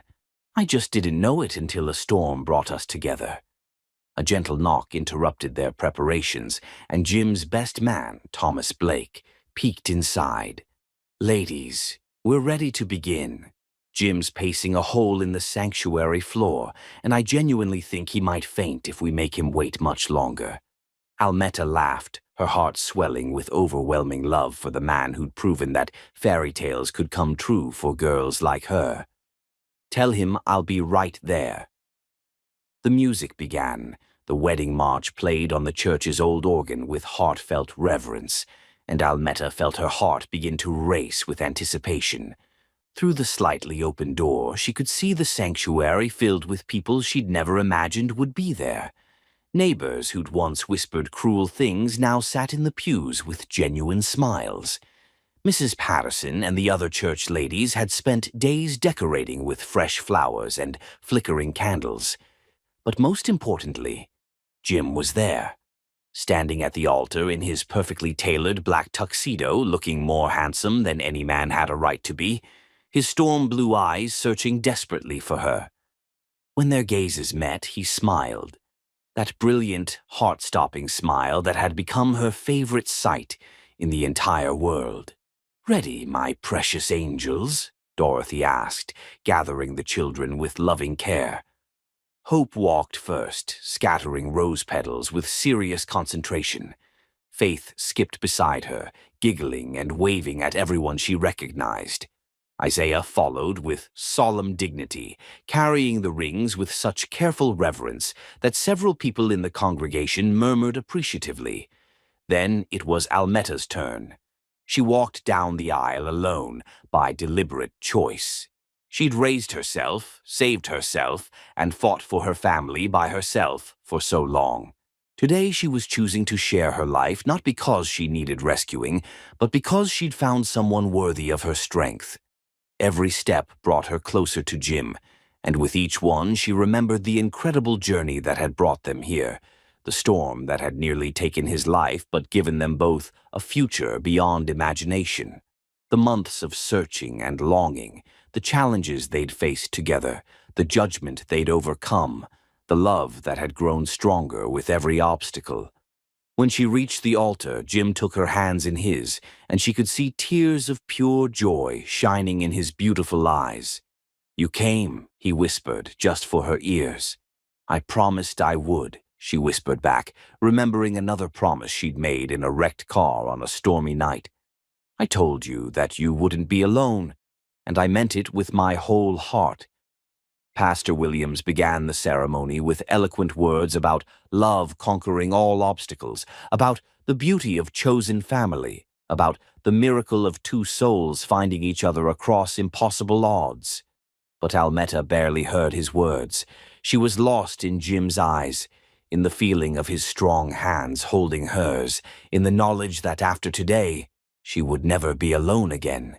"Do you, James William Rodway, take Almetta Louise Smith to be your lawfully wedded wife, to have and to hold, in sickness and in health, for richer and for poorer, for better and for worse, for as long as you both shall live?"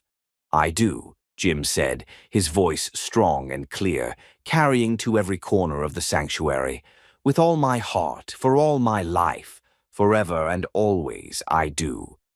"And do you, Almetta Louise Smith, take James William Rodway to be your lawfully wedded husband, to have and to hold, in sickness and in health, for richer and for poorer, for better and for worse, For as long as you both shall live." Almetta looked at Jim, then at the three children standing beside them. Hope with her serious smile, Faith bouncing with excitement, Isaiah humming softly under his breath. She thought of Keisha, of her grandmother, of all the people who'd loved her and shaped her into the woman she'd become. "I do," she said, her voice ringing with joy that echoed through the sanctuary. "Forever and always, with everything I am, I do." The rings were exchanged, simple gold bands that felt heavy with promise and hope. Jim's hands shook slightly as he slipped hers onto her finger, and Almetta's tears finally spilled over as she did the same for him. "By the power vested in me by the state, and by God above, I now pronounce you husband and wife," Pastor Williams declared with a radiant grin. "Jim, you may kiss your bride."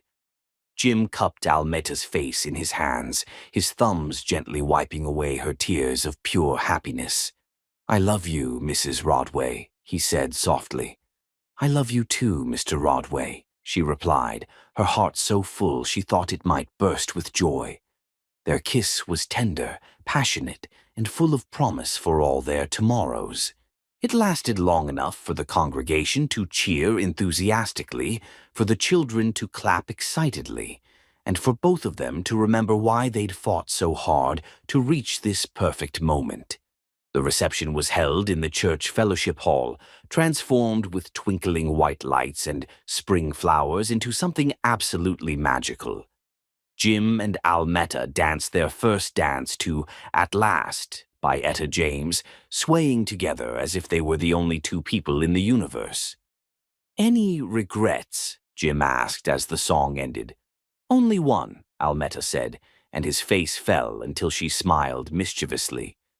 "I regret that we wasted 8 months apart when we could have been building this beautiful life together."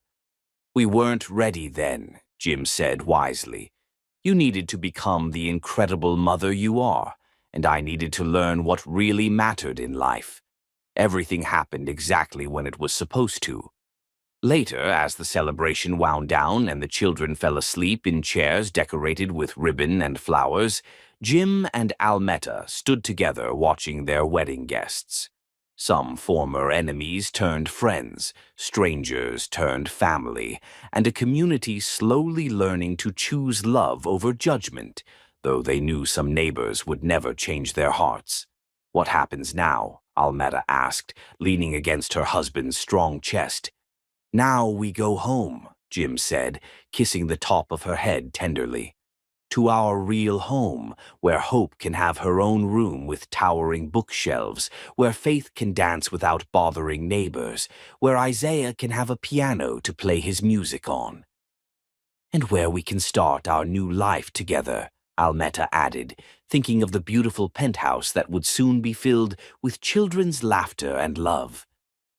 2 months later, Jim stood in the courthouse holding a folder of legal documents, watching Almetta sign the papers that would make their family official in the eyes of the law. Hope, Faith, and Isaiah sat beside them, dressed in their finest clothes, waiting for the moment that would change their names and their lives forever. "Hope Rodway," the judge announced as the first adoption was finalized. "Faith Rodway, Isaiah Rodway, congratulations, you now have a legal father who will love and protect you for the rest of your lives." "Daddy," Faith shouted joyfully, throwing herself into Jim's arms. "We're really your babies now." "You were always my babies," Jim said, his voice thick with emotion as he hugged all 3 children close. "Now we just have the papers to prove it to the world." Hope, ever the serious one, looked up at him with those wise, dark eyes. "Does this mean we're a real family now?" "Sweetheart," Almetta said, kneeling down to her level, "we became a real family the moment we chose to love each other. The papers just make it official." "I like official," Isaiah said solemnly, making everyone laugh with delight. That night, in their new home overlooking the glittering city, Almetta tucked each child into their own bed.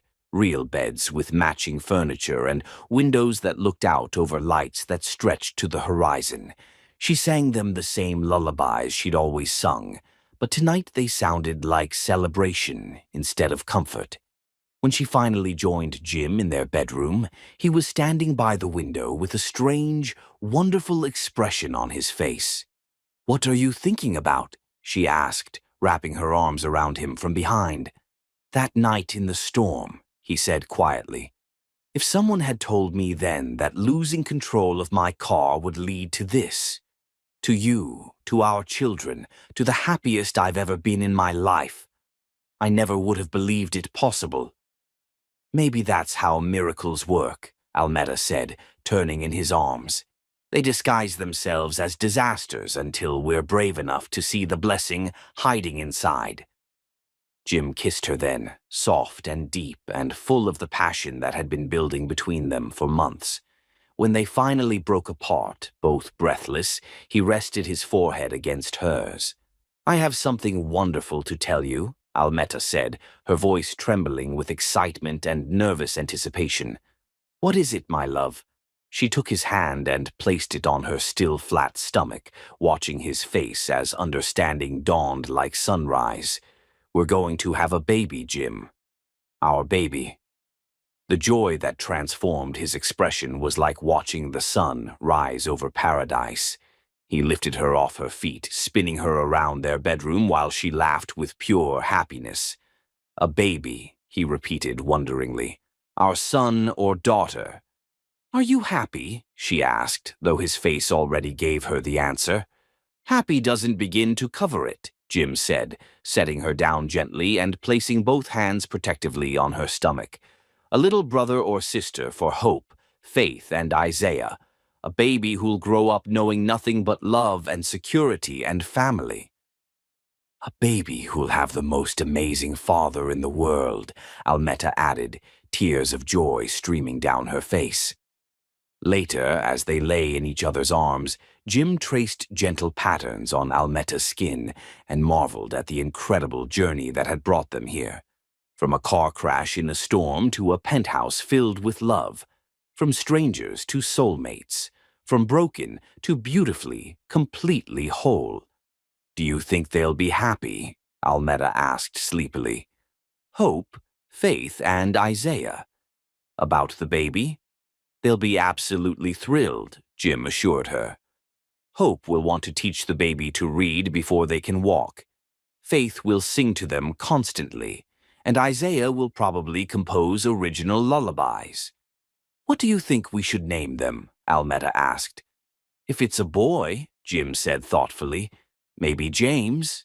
After my father, so he'll have a chance to be the grandfather he never got to be." "James William Rodway, Jr., Almeta said, testing the name. "I love it. It sounds strong and important." "And if it's a girl?" "Grace," Almeta said without hesitation. "Grace Louise. Because that's what brought us together. Grace. Amazing grace that saved us both and gave us this beautiful life." Jim pulled her closer, his hand resting protectively over their growing child. Grace Louise Rodway, absolutely perfect. As Almeta drifted off to sleep in her husband's loving arms, she thought about the little girl who'd once walked through storms with nothing but faith to guide her way. That girl had become a woman who'd saved a stranger's life, sacrificed everything for children who weren't her own, and found love beyond her wildest dreams. Tomorrow she would wake up as Mrs. Almeta Rodway in a penthouse overlooking the city, with 3 beautiful children and another precious life growing inside her. She would wake up to a life where love had truly conquered all, where the impossible had become inevitable, where a poor girl's dreams had become a rich woman's blessed reality. But tonight she was simply a woman deeply in love, holding tight to the miracle that had begun with a storm 9 months ago and would last a lifetime. Outside their windows, the city slept peacefully. Inside their home, 5 hearts beat in perfect harmony, proof that some love stories are worth waiting for, worth fighting for, worth believing in against all odds. The storm had passed, the rainbow had come, and their greatest adventure was just beginning.